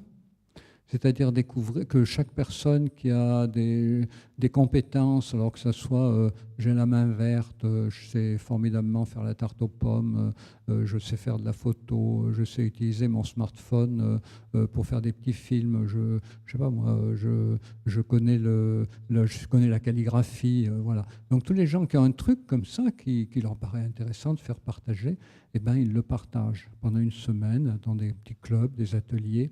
Et l'idée, c'est qu'après, les gens, quand ils se voient chez l'épicier, au marché, chez le boulanger, ils se voient avec d'autres yeux. Ils disent « Ah ben tiens, c'est le monsieur, c'est la dame qui a appris à mon enfant à faire de la calligraphie. Bonjour monsieur, bonjour madame. » Voilà. C'est l'idée de créer du lien social de proximité, de recréer du lien social de proximité. Alors d'ailleurs, il y en a certains peut-être parmi vous qui savent que j'ai, à une époque de ma vie, pas mal travaillé sur la résilience. Et j'ai écrit notamment un que sais-je qui s'appelle « La résilience ». Et j'ai été très frappé du fait que après le tsunami qui a eu lieu au Japon, les Japonais ont fait une grande enquête pour savoir, pour essayer de comprendre pourquoi sur la côte où avait été frappé le tsunami, dans certains villages, il y avait eu beaucoup de morts et dans d'autres villages, il y avait eu très peu de morts. Et pourtant, c'était des villages qui avaient été frappés de la même manière, qui avaient les mêmes économies, des villages de pêcheurs, la même répartition de population, même densité, même nombre. Et donc, ils ont étudié ça de très près et ils se sont aperçus d'un truc, mais que ça ne va pas vous étonner. C'est souvent important pour ça, les recherches, et que ça montre qu'on avait raison de le penser. Eh bien, ils ont montré que dans les villages où il y avait moins de morts, c'était tout simplement des villages dans lesquels il y avait beaucoup d'événements collectifs régulièrement. Il y avait des bals, il y avait des fêtes, il y avait des apéros, on faisait le cuire du riz ensemble, on dansait, voilà. Il y avait toutes sortes de choses. Constamment, il y avait des manifestations populaires, constamment. Et le village où il y avait le plus de morts, mais c'est des villages où les gens restaient chez eux, ils regardaient la téloche. Et donc, voilà, ils ont compris qu'en fait, ce qui avait protégé la population dans ces villages où il y avait eu moins de morts, c'est qu'au moment du tsunami, les gens s'étaient préoccupés des voisins. Mais la dame du 4e, elle a de la peine à marcher, il faut vite monter la chercher. Mais quand les gens regardent la télévision, ils ne savent même pas qu'il y a une dame au 4e qui a de la peine à marcher. Ils ne la voient jamais. Mais quand ils organisent régulièrement des fêtes, des bals, des apéros, ils la voient, ils la repèrent. Ah ben, la dame qui a de la peine à marcher est au 4e. Et on pense à elle. Oui, donc, créer du lien social, c'est aujourd'hui ce qu'on encourage beaucoup dans le programme, la semaine ou la dizaine, pour apprendre à voir autrement. Voilà. Mais c'est autant voir autrement ses voisins que voir autrement les écrans. Donc oui, c'est très important. Mais en même temps, il faut comprendre que cette sociabilité de proximité qui est très important de créer, d'entretenir, elle ne va pas faire disparaître l'extraordinaire intérêt de la sociabilité par centre d'intérêt partagé. Si vous voulez, le problème, enfin, c'est pas le problème, il faut comprendre que les technologies, il faut les utiliser à la mesure qu'elles augmentent notre degré de liberté. Mais le problème, c'est que beaucoup de gens ne voient pas leur liberté augmentée par les technologies, mais voient leur liberté réduite par les technologies. Si vous voulez, on peut employer des formules un peu choc, hein, voilà, c'est pas la technologie qui me mène par le bout du nez, c'est pas la technologie qui me maîtrise, c'est moi qui maîtrise la technologie. Mais pour ça, il faut bien comprendre comment elle fonctionne. Il faut comprendre que les bouleversements que je vous ai évoqués tout à l'heure, ben, parfois ils prennent des formes extrêmes, comme ces gens qui ne communiquent que par smartphone interposé, et même qui envoient un smartphone à une personne qui a 1m2. Mais c'est pas ça qui suffit à les condamner. Il faut en voir les aspects positifs aussi. Voilà. Est-ce qu'il y a une autre question? Oui, il y a madame là. Non, ce n'est pas une question, c'est juste une remarque. Ce que vous disiez tout à l'heure, ça me rappelait quand il y a eu la tempête en 1999. Enfin, moi, personnellement, j'habitais dans la campagne et je n'ai pas eu d'électricité, d'eau pendant 3 semaines. Et c'est vrai qu'on s'éclairait à la bougie ou à la lampe à pétrole. Et c'est vrai que même au niveau du voisinage, ça a créé des liens, même au niveau de la famille, parce qu'on n'avait plus la télé. On était obligé de... On s'échangeait des nouvelles sur les camions EDF, est-ce qu'ils allaient venir réparer les lignes et tout ça. Et on allait au village s'approvisionner à la fontaine à eau qui avait été mise en place et tout ça. Et il y avait des occasions de rencontres qu'on avait perdues, puisque justement, quand le reste du temps, on était chacun chez soi, quoi. Voilà, enfin, il ne faut pas attendre le grand collapse pour créer des liens de proximité. La grande catastrophe. Oui, mais c'est toutes les difficultés. C'est que les technologies numériques offrent des opportunités extraordinaires. Ça, c'est certain. Mais en même temps, elles sont fabriquées par des gens qui n'ont pas pour objectif de nous simplifier la vie. Elles sont fabriquées par des gens qui ont pour objectif de rentabiliser le mieux possible leurs produits. Vous savez qu'aujourd'hui, cette rentabilisation, elle passe par ce qu'on appelle l'utilisation de nos données personnelles, le data, le big data, les grosses données, comme on dit chez ceux qui tiennent à la francophonie, les grosses données. Voilà. Et c'est pour ça que lorsque nous allons sur Internet, sur un réseau social, etc., ou sur Netflix, on est constamment invité à consommer plus, consommer plus. Si vous voulez, il n'a jamais été aussi important à l'être humain d'être capable de s'auto-réguler que maintenant. C'est pour ça que, je vous parlais tout à l'heure, la qualité qui sera importante, c'est la plasticité psychique, mais l'autre qualité qui sera importante, c'est la capacité de s'auto-réguler. Et c'est pour ça qu'il faut absolument l'apprendre aux enfants quand ils sont jeunes. Alors, cette capacité d'autorégulation, on va peut-être faire une petite parenthèse là-dessus. Comment est-ce qu'on va l'apprendre aux enfants? Donc ça, c'est les balises 3, 6, 9, 12, hein, mais je n'ai pas pensé à vous les mettre derrière moi. Les balises 3, 6, 9, 12, vous les trouverez sur Internet en tapant 36912.org. Et donc, qu'est-ce qu'on propose pour apprendre à l'enfant à s'autoréguler? Déjà, éviter les écrans avant 3 ans, hein, parce que c'est là que risque de se prendre le plus cette mauvaise habitude d'être fixé à des images qui défilent très vite, hein, et à s'ennuyer dès qu'elles s'arrêtent de bouger. Voilà. Et donc, à partir de 3 ans, fixer un temps d'écran pour l'enfant. Par exemple, on peut lui fixer 1 heure ou 2 heures par jour. Hein, voilà, ça dépend de votre philosophie personnelle, du temps que vous avez pour jouer avec l'enfant. Voilà, c'est pas le même si vous restez à la maison ou bien si vous rentrez du travail le soir à 5 heures, vous courez à la crèche, vous le ramenez chez vous, faites à manger. C'est pas les mêmes emplois du temps pour tout le monde. Donc, vous fixez un temps d'écran, 1 heure, 2 heures. Mais ce qui est important, c'est de le ritualiser. Vous le fixez toujours à la même heure tous les jours.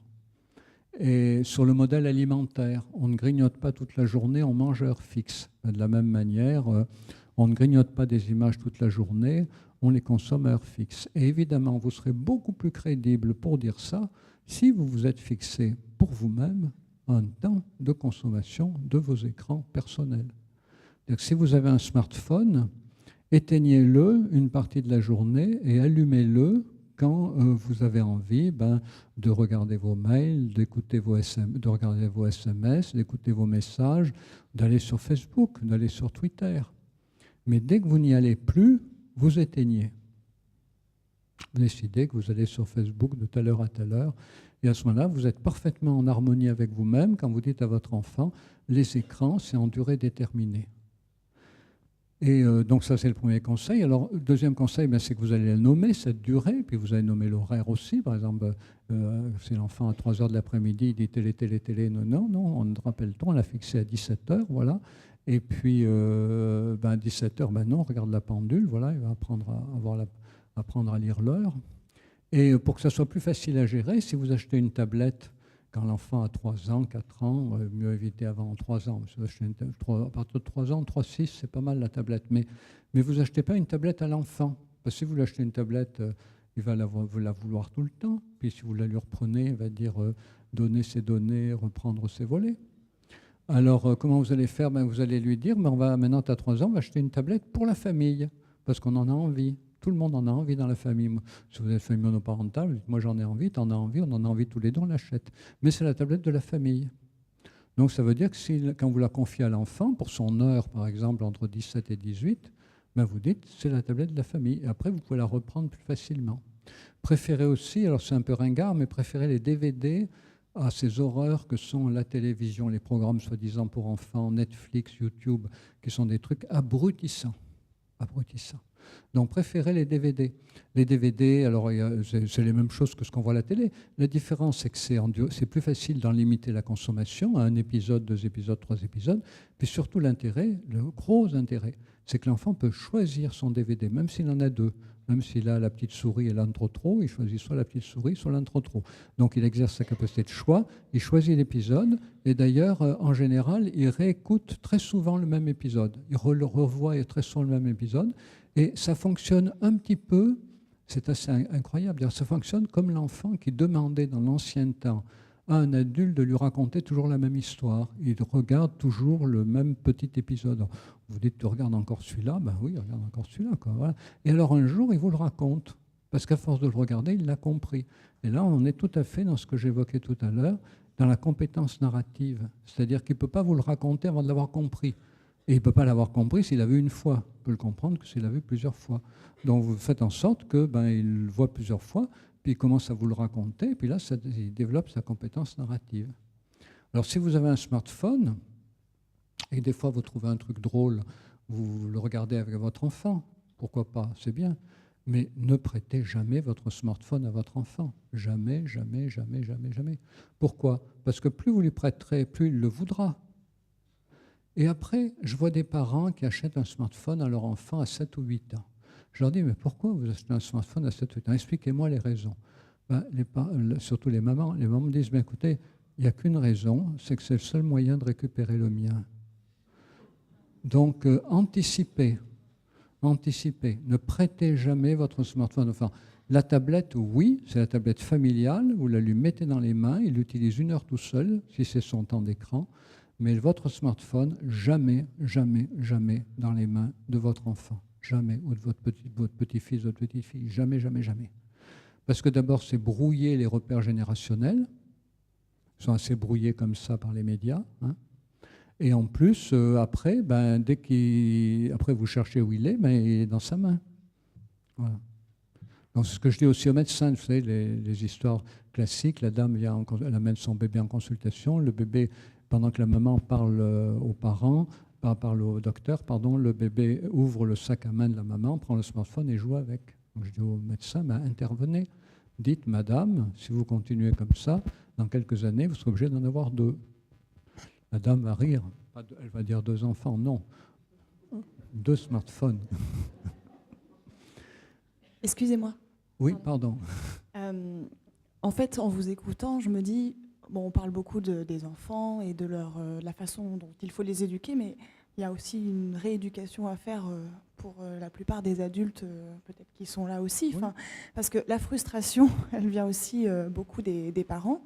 On voit même, moi j'ai une 30aine d'années, moi mes propres parents sont plus addicts que moi à leurs écrans, finalement.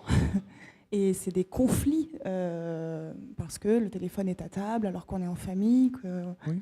Voilà, donc c'est marrant aussi, cette génération qui n'a pourtant pas connu, plus jeune, ces écrans-là, qui ne peuvent plus s'en passer finalement aujourd'hui, qui ne comprennent pas, alors même qu'ils nous ont transmis des choses différentes, qu'on puisse souhaiter qu'ils délaissent leurs écrans le temps d'un échange familial, etc. Enfin, voilà, tout s'en mêle.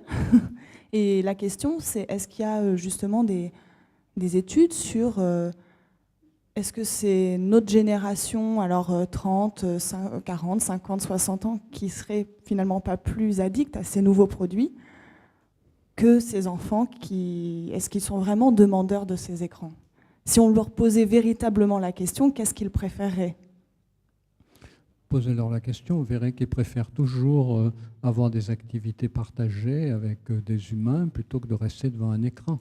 C'est toujours un choix par défaut.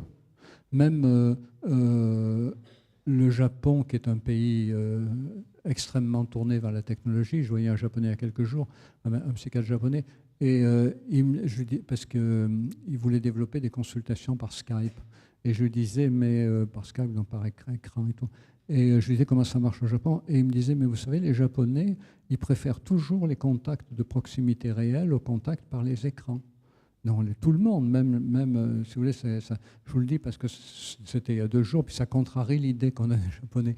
Mais c'est encore plus fort, c'est encore plus fort, je ne sais pas, en tout cas c'est quelque chose de très important chez les enfants. Vous dites à un enfant, est-ce que tu as envie de rester tout seul devant l'écran ou de venir avec des copains, on va faire une partie de foot ou une partie de je ne sais quoi, un jeu de société, il préférera toujours une activité partagée, sauf si...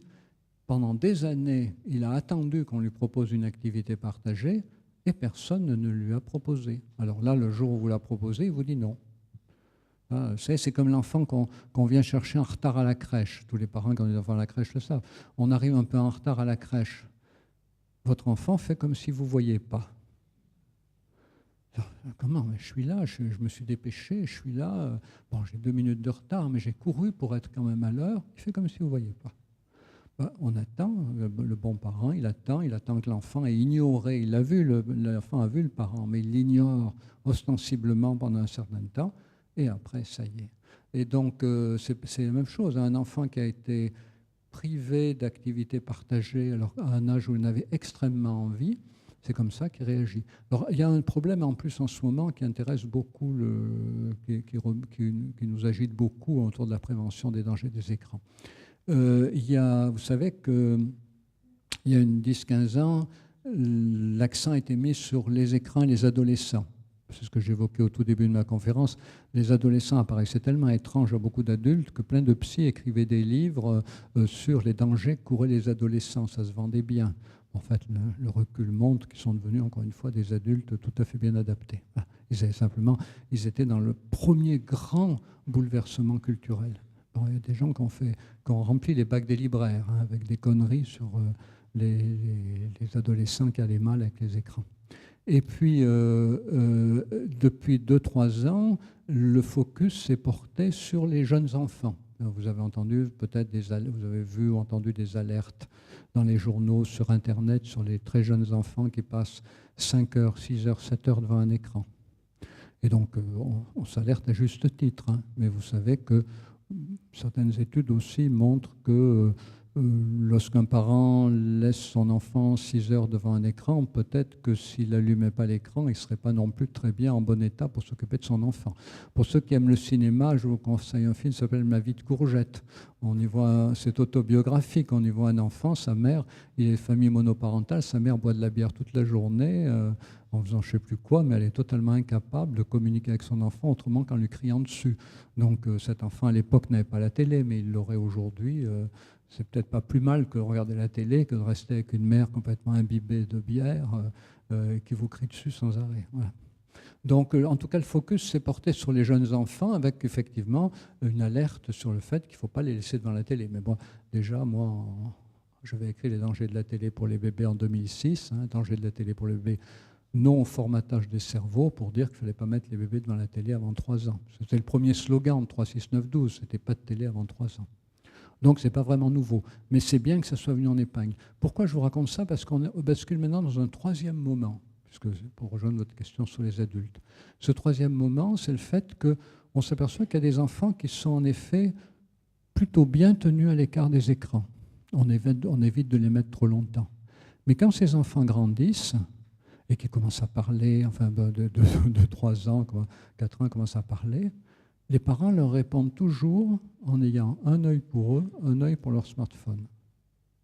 Et il y a même aujourd'hui il y a une enquête qui a montré que tous les enfants auxquels on demande qu'est-ce qu'ils pensent de leurs parents, la première chose qu'ils disent, c'est qu'ils sont trop sur leur smartphone. Ils ne nous écoutent pas. J'ai un ami l'autre jour qui me disait qu'il a demandé à son fils « Qu'est-ce que tu voudrais pour ton anniversaire ?» Et son fils lui a répondu « Je voudrais que quand tu me parles, tu ne regardes pas ton smartphone. » Et je pense qu'il y en a beaucoup qui devraient poser cette question. Voilà. Et il y a une enquête, alors ça il y a une enquête qui a montré que chez les 8-12 ans qui n'ont pas encore de smartphone, une très grosse majorité voudrait confisquer le smartphone de leurs parents pour que leurs parents soient enfin attentifs à eux.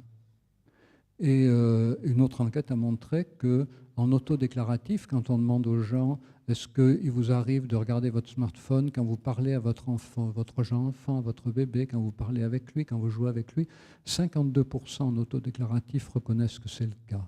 Ça veut dire probablement beaucoup plus. Et quand on demande aux enfants de 8-12 ans qui disent vouloir confisquer le smartphone de leurs parents, quand on leur demande mais est-ce que vous le dites à vos parents, ils répondent non. Parce qu'on espère bien que quand on aura notre smartphone, ils nous laisseront faire pareil. Donc ça veut dire en d'autres termes qu'autour des écrans, il n'y a de bonne politique que familiale. Ça veut dire qu'il faut créer des repères familiaux sur lesquels tout le monde s'entende. Et il y a au moins 2 repères qu'il faudrait absolument fixer dans toutes les familles. C'est on prend le repas du soir, d'ailleurs c'est ce que je dis toujours, des gens qui me disent mais 3, 6, 9, 12 c'est un peu compliqué, il y a beaucoup de conseils, si on n'en gardait qu'un, mais c'est celui que je vais vous dire, prendre le repas du soir sans téléphone mobile, ni tablette, ni télévision.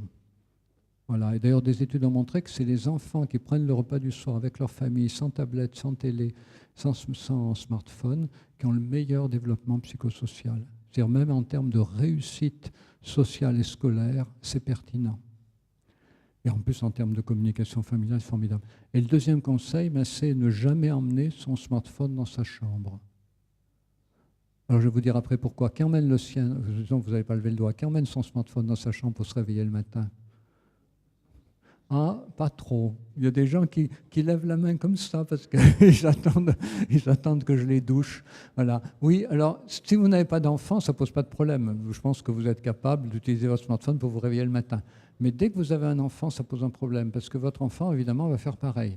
Or, il faut bien comprendre que si un enfant emmène son smartphone dans sa chambre, ce n'est pas pour s'en servir comme réveil matin. C'est pour le regarder jusqu'à point d'heure, évidemment, regarder des vidéos. C'est l'essentiel de l'activité des pré-ados sur un smartphone, c'est de regarder des vidéos sur YouTube.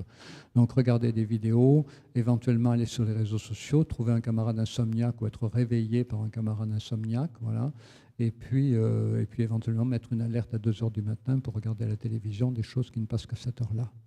Voilà. Donc, si vous avez un enfant, surtout, achetez-vous un réveil. Ce que je dis toujours aux médecins dans les formations médicales, quand vous voyez des familles, des parents ou une dame qui s'apprête à avoir un bébé, dites-lui félicitations, madame, vous êtes obligée de vous acheter un réveil.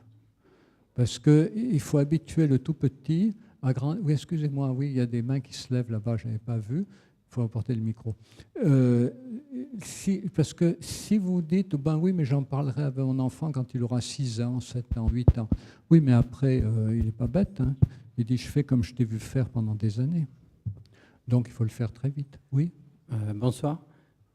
Excusez-moi, vous avez dit de ne pas emmener le portable dans la chambre, mais quand on vit dans une pièce, oui. Comment on fait pour ne pas l'emmener dans la pièce? Parce que c'est notre pièce à vivre, quoi. Donc, Oui, ben, vous fixez, oui, bien sûr. Ben, vous fixez des tranches horaires. Alors d'abord, si vous êtes tout seul dans la pièce avec l'enfant, vous pouvez mettre des écouteurs. Non, moi, j'ai pas d'enfant, mais je vis tout seul. Mais je veux dire, je sais que les ondes sont très négatives à l'humain de base. Donc après, je l'éteins, moi, le soir pour dormir et je me réveille avec un réveil. Mais voilà. Ah, attendez, je n'ai pas compris votre question, excusez-moi. C'est par rapport aux ondes électromagnétiques? Oui, voilà. D'accord. Parce que le Wi-Fi aussi, ça perturbe beaucoup. Et alors, votre question, c'est? Je dis, non, c'était juste par rapport au portable tout à l'heure, ne pas l'emmener dans la chambre. Oui, il vaut mieux ne pas emmener le portable dans la chambre. Alors, mais si vous êtes sensible, on vit dans cette pièce-là... si vous êtes sensible aux ondes électromagnétiques, encore plus. Alors, vous savez, sur les ondes électromagnétiques, on en sait un peu plus depuis quelques mois. L'ANSES, qui est l'Agence nationale de sécurité sanitaire, a fait la synthèse, et ils sont très très sérieux, l'ANSES, fait la synthèse de toute la littérature sur les ondes électromagnétiques. Ils sont arrivés à une conclusion qui tient en 3 phrases. La première phrase, c'est que les ondes électromagnétiques ont des conséquences sur les capacités cognitives et la mémoire. La deuxième phrase, c'est que les ondes électromagnétiques, chez certaines personnes, diminuent les compétences cognitives et la mémoire. Et la troisième phrase, c'est que les ondes électromagnétiques, vous devinez, chez certaines personnes, augmentent les capacités cognitives et la mémoire. Donc, en d'autres termes, ça veut dire que tout est affaire de personne. Donc, si vous êtes très sensible aux ondes électromagnétiques, vous en tenir protégé. Puis, au contraire, des gens qui peuvent être stimulés par les ondes électromagnétiques. Donc, il ne faut pas s'en priver. Voilà. Mais dans l'état actuel des choses, on sait en effet que ça a des conséquences, mais on ne sait pas lesquelles. Okay. On ne sait pas lesquelles à la personne, je veux dire, c'est ça. D'accord. Voilà. Merci. Est-ce qu'il y a d'autres questions ?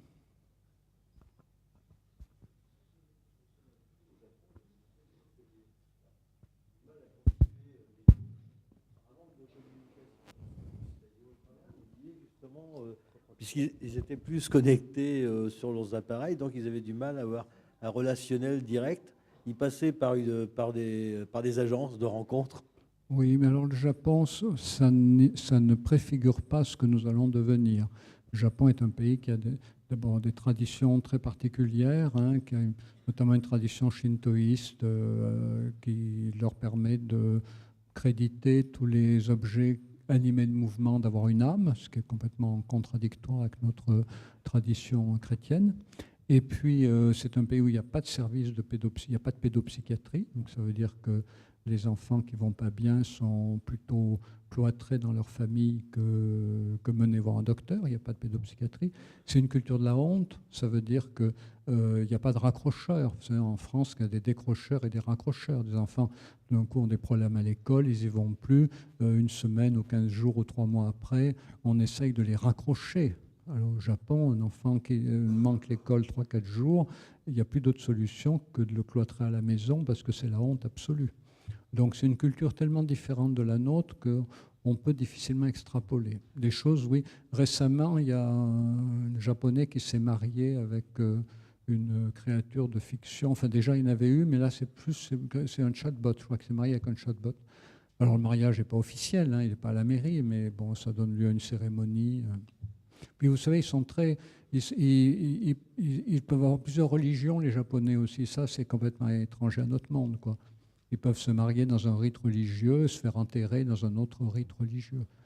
Mais c'est tellement propre à leur culture. Voilà. Donc, ce qu'on lit sur le... Vous savez, le Japon, il y avait une expression au XVIIIe siècle, au XIXe siècle, c'est très juste, c'est le pays de la tête en bas.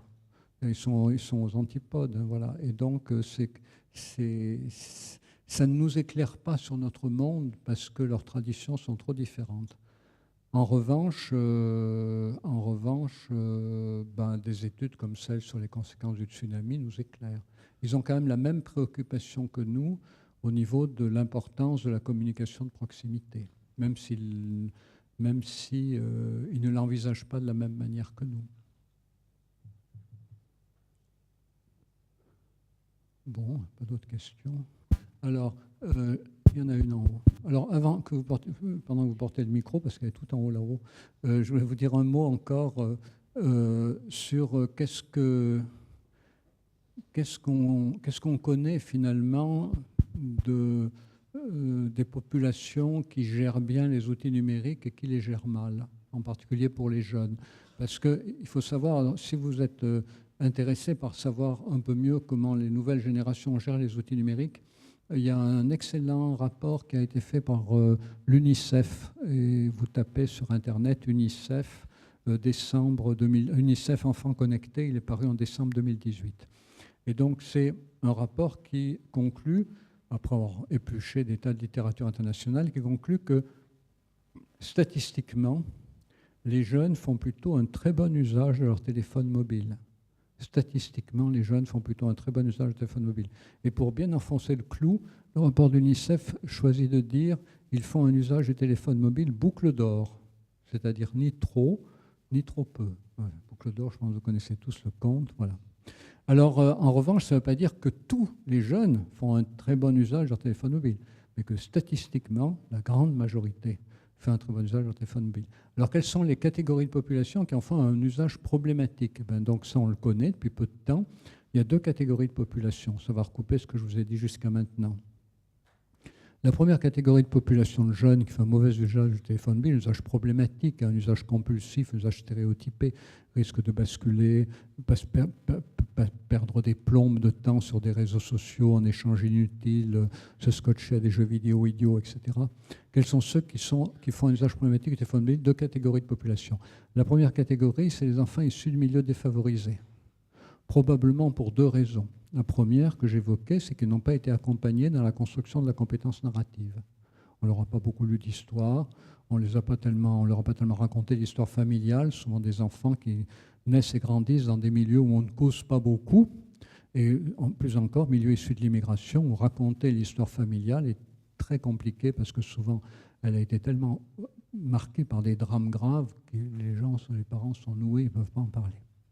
Donc des enfants qui n'ont pas été introduits à la culture narrative, ni par la lecture de livres, ni par le récit d'histoire, ni par l'accompagnement dans la découverte de l'histoire familiale.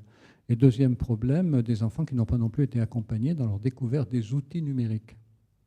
Ils n'ont pas eu affaire à des parents qui leur ont expliqué les pièges de Facebook, la manière de jouer aux jeux vidéo, l'économie de l'attention, voilà, toutes choses que des parents de milieux cultivés peuvent expliquer à leurs enfants, comment mettre des vidéos, comment protéger le droit à l'intimité, le droit à l'image, voilà. Des enfants qui n'ont pas été accompagnés dans tout ça. Donc enfants de milieux défavorisés, déjà problème. Et l'autre catégorie de population, la deuxième catégorie de population, ce sont des enfants, toutes catégories sociales confondues, qui étaient en souffrance psychologique avant de recevoir leur premier téléphone mobile. Des enfants victimes de violences, de harcèlement, d'agressions physiques, d'agressions sexuelles, de deuil. Et ces enfants-là, en souffrance avant d'avoir leur premier téléphone mobile, quand ils ont leur premier téléphone mobile, ils en font un usage possiblement plus problématique. Donc on retombe sur toujours le même problème, quoi. Il vaut mieux être riche et bien portant que pauvre et malade. Donc voilà, enfants issus de milieux favorisés et des enfants en souffrance avant d'avoir leur premier mobile, l'un n'excluant hélas pas l'autre, hein, puisqu'il y en a qui peuvent hélas cumuler les deux handicaps. Monsieur. Ah, madame, excusez-moi. Oui, bonsoir. J'aimerais savoir, vu qu'il y a de plus en plus d'antennes pour propager les ondes, comment se protéger des ondes électromagnétiques quand on est électrosensible? Alors, peut-être quelqu'un dans la salle peut vous répondre, mais moi, ce n'est pas un domaine que je connais bien. Je vous ai cité les rapports de l'ANSES, mais je sais qu'il y a souvent des gens qui sont plus au courant des dernières publications sur les conséquences des ondes électromagnétiques et les possibilités de s'en protéger, des gens qui sont plus au courant que moi. Donc si quelqu'un dans la salle a la réponse à la question de madame, ça serait vraiment bien de lui répondre. Personnellement, je ne sais pas. Je ne sais pas. Je pense qu'il y a sur Internet beaucoup de forums, beaucoup de lieux de débat qui pourront vous aider à répondre à cette question. Ce qui est certain, c'est qu'il y a énormément de façons d'être sensible aux ondes électromagnétiques. Hein, donc, dans la proportion où vous y êtes sensible, dans la manière où vous y êtes sensible, je pense que vous trouverez sur Internet des explications qui pourront vous aider. Moi, je ne sais pas. Est-ce qu'il y a d'autres questions ?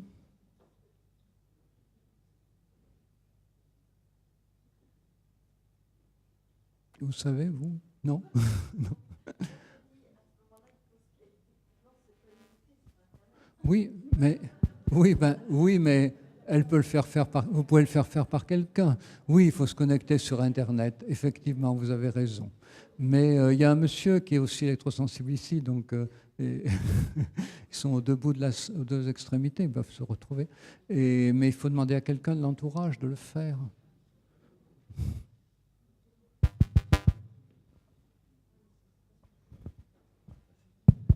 Oui, une des réponses, mais c'est pas évident. Je connais quelqu'un qui est sensible, il a fait une cage de Faraday chez lui. Oui. Ça revient assez cher.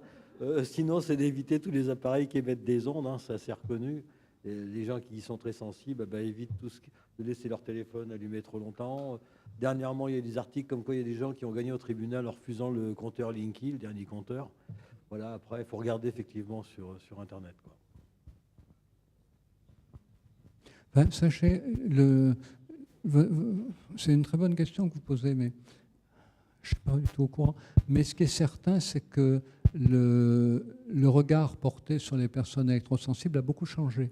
Il y a encore 5 ans, il y avait beaucoup de scepticisme sur la réalité des troubles qu'ils prétendaient vivre. Aujourd'hui, on les considère beaucoup plus comme des lanceurs d'alerte, c'est-à-dire comme des gens dont la sensibilité particulière pourrait permettre d'éclairer peut-être sur des risques que d'autres catégories de population pourraient subir, même si ce n'est pas avec la même intensité. Voilà. Donc, en revanche, pour savoir comment vous protéger, ça, je n'en sais rien. Oui, excusez-moi. Pardon, ici, à droite. Voilà. J'ai une question par rapport à la robotique, parce qu'on n'en a pas vraiment parlé. Oui, mais déjà, on a beaucoup de choses sur les écrans qu'on n'a pas abordées. Hein. Alors, je reviens un peu sur mon histoire générationnelle, on va dire, mais parce que je me faisais la réflexion qu'on était quand même beaucoup attirés par tous ces robots qui nous aident à faciliter le quotidien, l'aspirateur qui se passe tout seul, le Thermomix, je cite une marque, mais voilà, le robot qui cuisine, etc.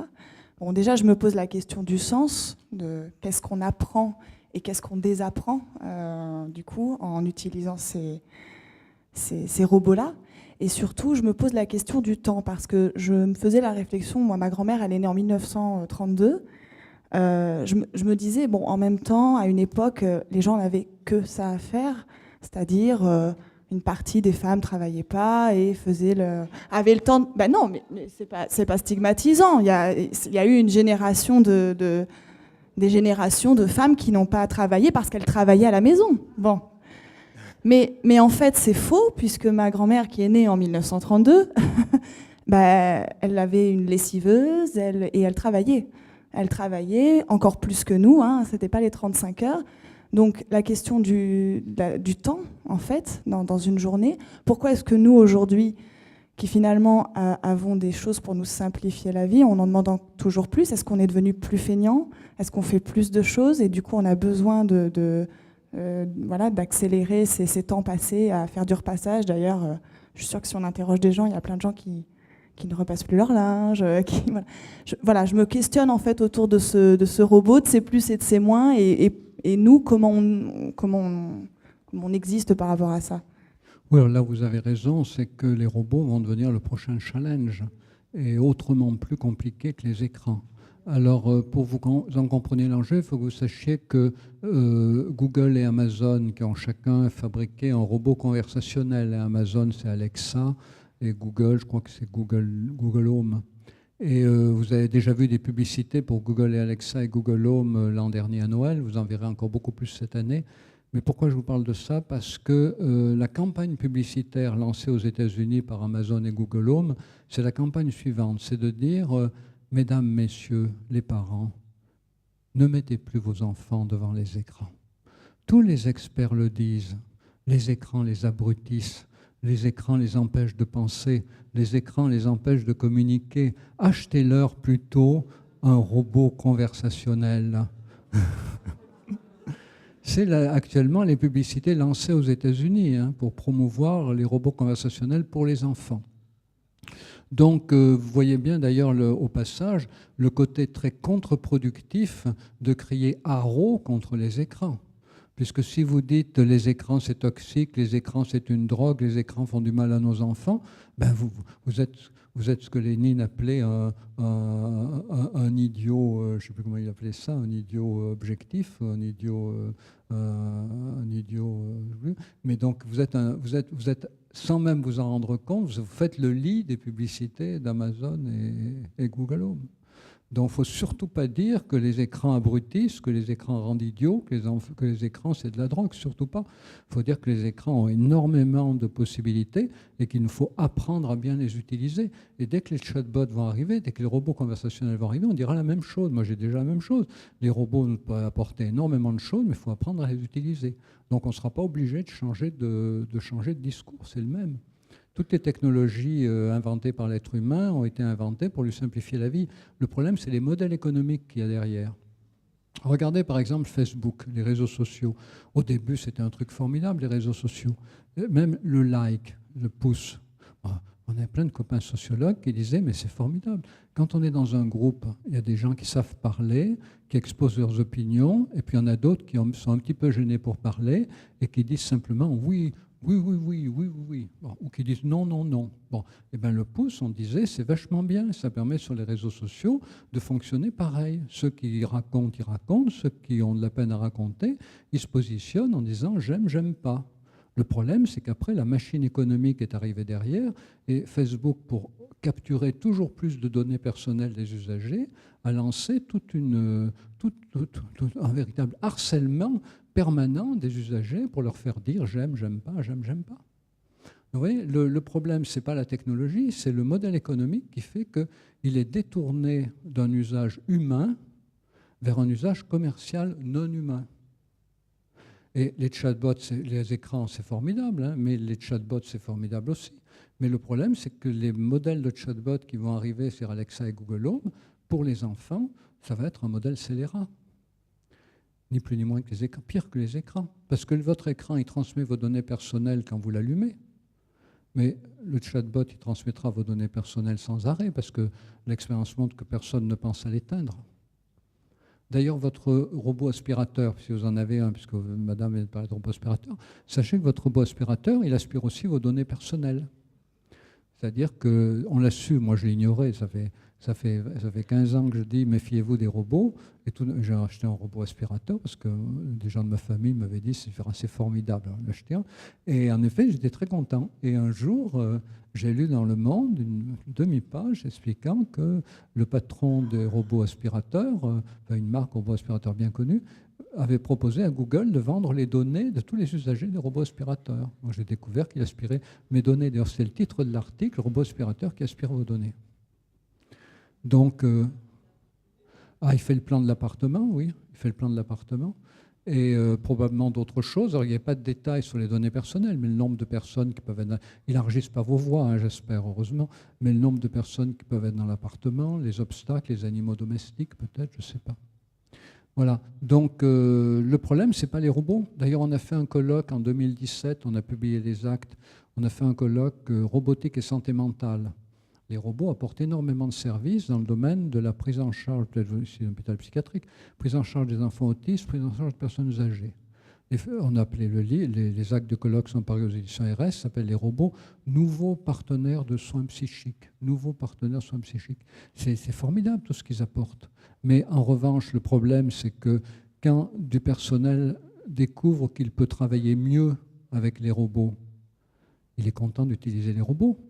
Mais le jour où le directeur de l'hôpital voit que le personnel travaille mieux avec les robots, il se dit, si le personnel travaille avec les robots, peut-être qu'on peut réduire un peu le personnel et on aura les mêmes effets qu'avant les robots. C'est ça le problème. Et ce n'est pas un problème, c'est pas du tout un problème théorique. Hein. On voit déjà dans des établissements hospitaliers le raisonnement qui commence à se mettre en place. Donc le problème, c'est le modèle économique qui est derrière. Et le grand drame de la robotique, c'est que les robots sont inventés à un moment de crise internationale grave sur le plan économique. Donc du coup, la tentation est grande de réduire le personnel humain au profit des robots. C'est vraiment dommage parce qu'on pourrait concevoir des robots qui aident l'humain et pas des robots qui remplacent l'humain. Mais le modèle économique peut s'imposer. Et puis le deuxième problème, c'est que les robots arrivent à un moment où, comme la situation internationale est également très tendue sur le plan politique, ils deviennent des formidables mouchards. Ils capturent les données personnelles des usagers en permanence, notamment en lien avec le terrorisme. Un peu grand projet de la NSA aux États-Unis, de capturer toutes les données du monde, toutes les données téléphoniques. Dès que vous téléphonez, vous savez, vous avez un téléphone Apple, eh bien sachez que vos données personnelles sont gardées 6 mois, tout ce que vous enregistrez, tout ce que vous dites, mais en plus, Apple a suffisamment d'informations sur vous pour pouvoir imiter votre voix parfaitement et vous faire parler à quelqu'un comme si c'était vous. Donc la thésaurisation des données personnelles atteint... Bon, ça, c'est qu'un détail, il y a beaucoup d'autres choses. Hein, voilà. Donc les caméras de vidéosurveillance, c'est bien, mais lorsqu'elles utilisent la reconnaissance faciale, ça représente un vrai risque pour chacun de pouvoir se déplacer librement sans qu'on sache où il va. Voilà. Donc les robots, ils vont poser les mêmes problèmes que, si vous voulez, les robots, c'est une nouvelle grande révolution numérique. Il y a la révolution numérique des réseaux sociaux, des écrans, des jeux vidéo. Et les robots, c'est la deuxième grande révolution numérique. Et cette grande révolution numérique de la robotique, il ne faut pas que je parle trop longtemps, hein, mais si vous avez des questions, vous levez le doigt. La grande révolution numérique liée à la robotique, ça va être le fait que les machines ne vont plus seulement être à notre disposition quand nous les sollicitons, mais elles vont avoir la possibilité de nous interpeller. Aujourd'hui, vous vivez tranquille chez vous, à un moment où vous avez envie d'aller sur Internet, vous allumez votre machine. Mais un robot, ce n'est pas la même chose. Vous rentrez chez vous le soir et vous dites « Bonsoir, comment ça va? Tu as passé une bonne journée aujourd'hui ?» Vous dites « Oui ». Peut-être un jour, le robot pourra vous dire. Puis, je sais pas moi, j'ai entendu dire que, tu as dû dire des choses qui ont déplu à certains amis parce que sur les réseaux sociaux, on est en train de parler de toi. Voilà, donc la machine va vous interpeller. Voilà. C'est ça qui va tout changer. Et dès que la machine va vous interpeller, vous allez être tenté de lui accorder une volonté propre. En fait, elle n'aura pas de volonté propre, elle aura la volonté du programmeur qui est derrière. Donc ça veut dire qu'avec les robots, La grande chose qu'il va toujours falloir garder à l'esprit, c'est que quand vous parlerez au robot, vous ne parlerez pas au robot, vous parlerez à l'homme qui est derrière le robot. Et quand le robot vous parlera, ce n'est pas le robot qui vous parlera, c'est l'homme qui sera derrière le robot. Ça va être tellement difficile de garder ça à l'esprit.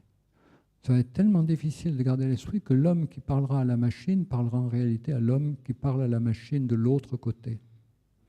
Ce sera tellement difficile à penser que beaucoup de gens vont finir par croire que leur robot est doté d'une autonomie. Alors, un jour viendra, hein, comme dans la chanson, un jour viendra, mais loin, loin, loin. Voilà. Le robot ne fera que vous donner les messages de son maître. C'est pour ça que les parents qui confieront leur enfant à un robot conversationnel, c'est comme s'ils confiaient leur enfant à un ingénieur de la Silicon Valley dont ils ne connaissent pas les valeurs, la religion, les croyances. C'est exactement ça. Et les gens le feront. Comment ? Oui, alors il y a un très bon film sur les robots conversationnels qui s'appelle Her, H-E-R. Puis alors voilà, pour vos soirées cinéma, vous avez un très bon film sur les robots conversationnels qui s'appelle Her. Un monsieur qui tombe amoureux de son robot conversationnel, mais Her, c'est un robot conversationnel qui va exister dans quelques années. Hein. C'est très proche. Puis vous avez un autre film sur la réalité virtuelle qui s'appelle Ready Player One, qu'il faut voir aussi de Spielberg, qui est 2 films très bien. Madame ? Déjà, ça en génère. Oui, déjà. Oui, les gens vont se crisper, il y en a qui vont dire on n'en veut pas, comme avec les écrans, il y en a qui vont dire les robots nous rendent fous, les robots nous aliènent, les robots prennent le pouvoir, ce genre de bêtises. Oui, ce genre de bêtises.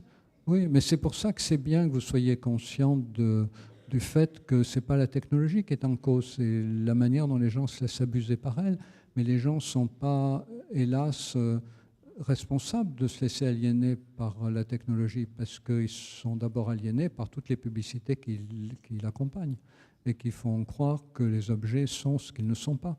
Il y a déjà des publicités qui disent que les robots ont du cœur. Bon. Il y a des gens qui sont tentés de le croire.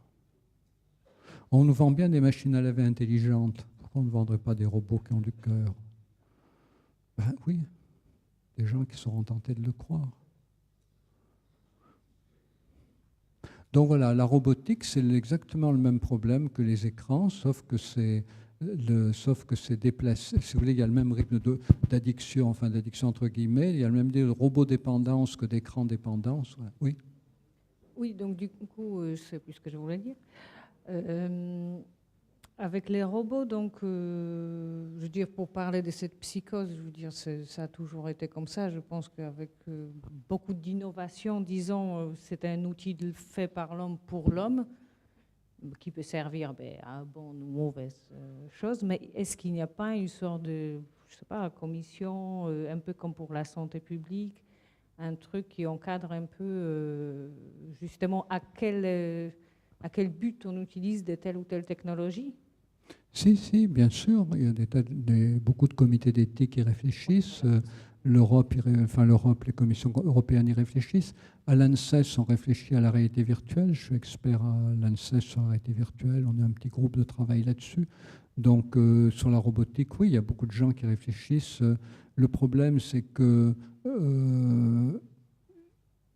les robots, comment dire, il est très difficile de fixer des règles d'usage. C'est-à-dire, à partir du moment où on vous vend des machines à laver intelligentes, on ne voit pas comment on pourrait interdire les publicités qui disent que les robots ont du cœur. Parce que c'est pareil. Donc, si vous voulez, il y a toute une tradition de la publicité qui s'est installée qui consiste à vendre du mensonge. À vendre de l'ambiguïté. Parce que pourquoi une machine à laver est intelligente ? Parce qu'elle pèse le poids du linge. Si l'intelligence est de peser le poids du linge, il n'y a pas besoin d'en avoir beaucoup dans la vie. Hein, voilà. Donc, on pourra vous vendre des robots qui ont du cœur. Ils trouveront toujours une raison d'argumenter. Mais il a du cœur parce que regardez, il a les yeux qui vous donnent envie de l'aimer, donc il a du cœur. Voilà. Mais le problème, c'est toutes les ambiguïtés qui seront entraînées là-dessus, avec 3 grandes ambiguïtés, hein, mais vous trouverez ça dans ce que j'ai écrit. La première, c'est d'oublier qu'il y a un humain derrière qui programme, ce que je dis il y a quelques minutes. Le deuxième problème, c'est d'oublier que les machines n'ont ni émotion ni douleur. Et ça, déjà, beaucoup de gens sont pris dans cette émotion. La dame qui parlait du robot aspirateur est partie, mais il y a des gens qui regardent le robot aspirateur s'immobiliser au milieu d'une pièce et qui se demandent à quoi il réfléchit. Ça existe, hein. Je l'ai entendu, hein. C'est pas de la blague. Et puis, le troisième danger, c'est de préférer des robots toujours prévisibles à des humains imprévisibles. Et là, on rejoint la question du lien social et tout. Et ça, c'est un énorme risque. Oui. Je voudrais savoir quand le numérique devient pathologique. Quand le numérique, mais le numérique ne devient jamais pathologique. C'est la relation de l'homme au numérique qui devient pathologique. La relation de l'homme au numérique devient pathologique lorsqu'il oublie qu'il y a dans la vie beaucoup d'autres choses que le numérique. Si vous voulez, à quel moment la relation à l'alcool devient pathologique? Quand vous oubliez qu'il y a beaucoup d'autres choses importantes dans la vie que l'alcool. Dès que vous vous sentez frustré, alcool. Dès que vous vous sentez en colère, alcool. Dès que vous vous sentez déçu, alcool. Voilà, quand vous oubliez qu'il y a d'autres moyens de gérer son agressivité, sa colère, sa tristesse, son amertume, son inquiétude que l'alcool. À quel moment vous basculez dans le jeu vidéo pathologique? Quand vous oubliez qu'il y a d'autres moyens de gérer son inquiétude, sa colère, son amertume que dans les jeux vidéo.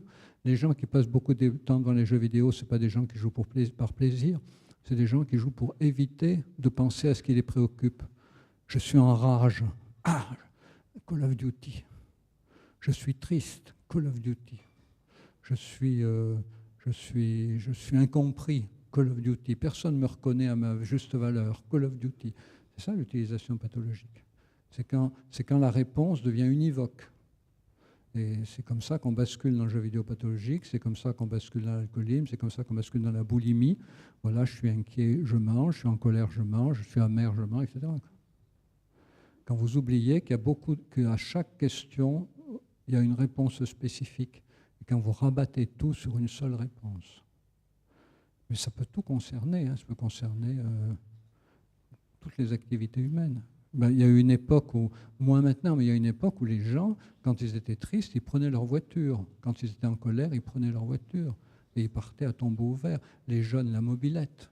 Je suis incompris, je prends ma mobilette. Je suis en colère, je prends ma mobilette. On ne me reconnaît pas à ma juste valeur, je prends ma mobilette. Voilà. Pareil.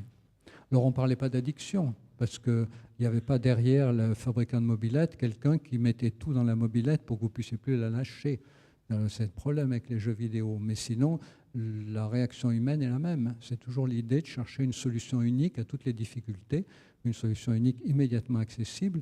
Le problème, c'est pour ça que l'OMS a déclaré qu'il y avait une addiction possible aux jeux vidéo, un gaming disorder en 2018. Ce qui est un problème, c'est quand les fabricants rajoutent dans leurs produits, ce qui fait qu'on ne pourra pas s'en séparer. Il y a déjà une tendance spontanée chez l'être humain à répéter des comportements qui peuvent lui donner l'impression de lui faire oublier ce qui le préoccupe. Si en plus le fabricant rajoute des procédés qui rendent encore plus difficile le fait de s'en séparer, là, il y a un vrai problème.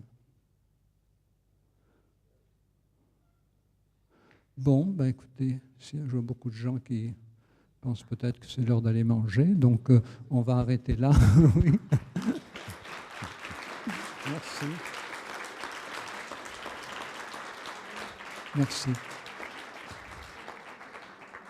Donc vous trouverez beaucoup de choses dans 3, 6, 9, 12, apprivoiser les écrans et grandir, le livre, et puis sur le site aussi. Alors monsieur... Oui, en fait, ce n'est pas une question que je vais vous poser. Si, je vais vous poser une question.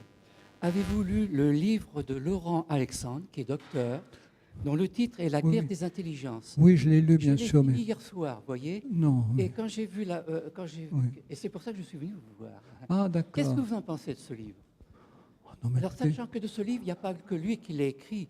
Il y a aussi un autre auteur, c'est Harari, vous savez, Homo Deus. Et puis, oui, je connais. Oui, ça mais... rejoint un petit peu de ce que vous dites aussi, mais il y a encore, ça va encore plus loin. Oui. Parce qu'en fait, dans tout ce qu'on apprend aussi, on est dans le balbutiement, en fait. Alors, apprendre à s'autoréguler. Apprendre à s'autoréguler, Ça Oui. consiste aussi à apprendre combien de temps durent les conférences et à quel moment poser ces questions. Si vous voulez, votre question, elle appelle une réponse très très longue et c'est plus le moment de faire parce que plein de gens sont déjà partis, les autres attendent de partir. Donc, je vous propose de la remettre à une autre fois. Voilà. Bonsoir, monsieur.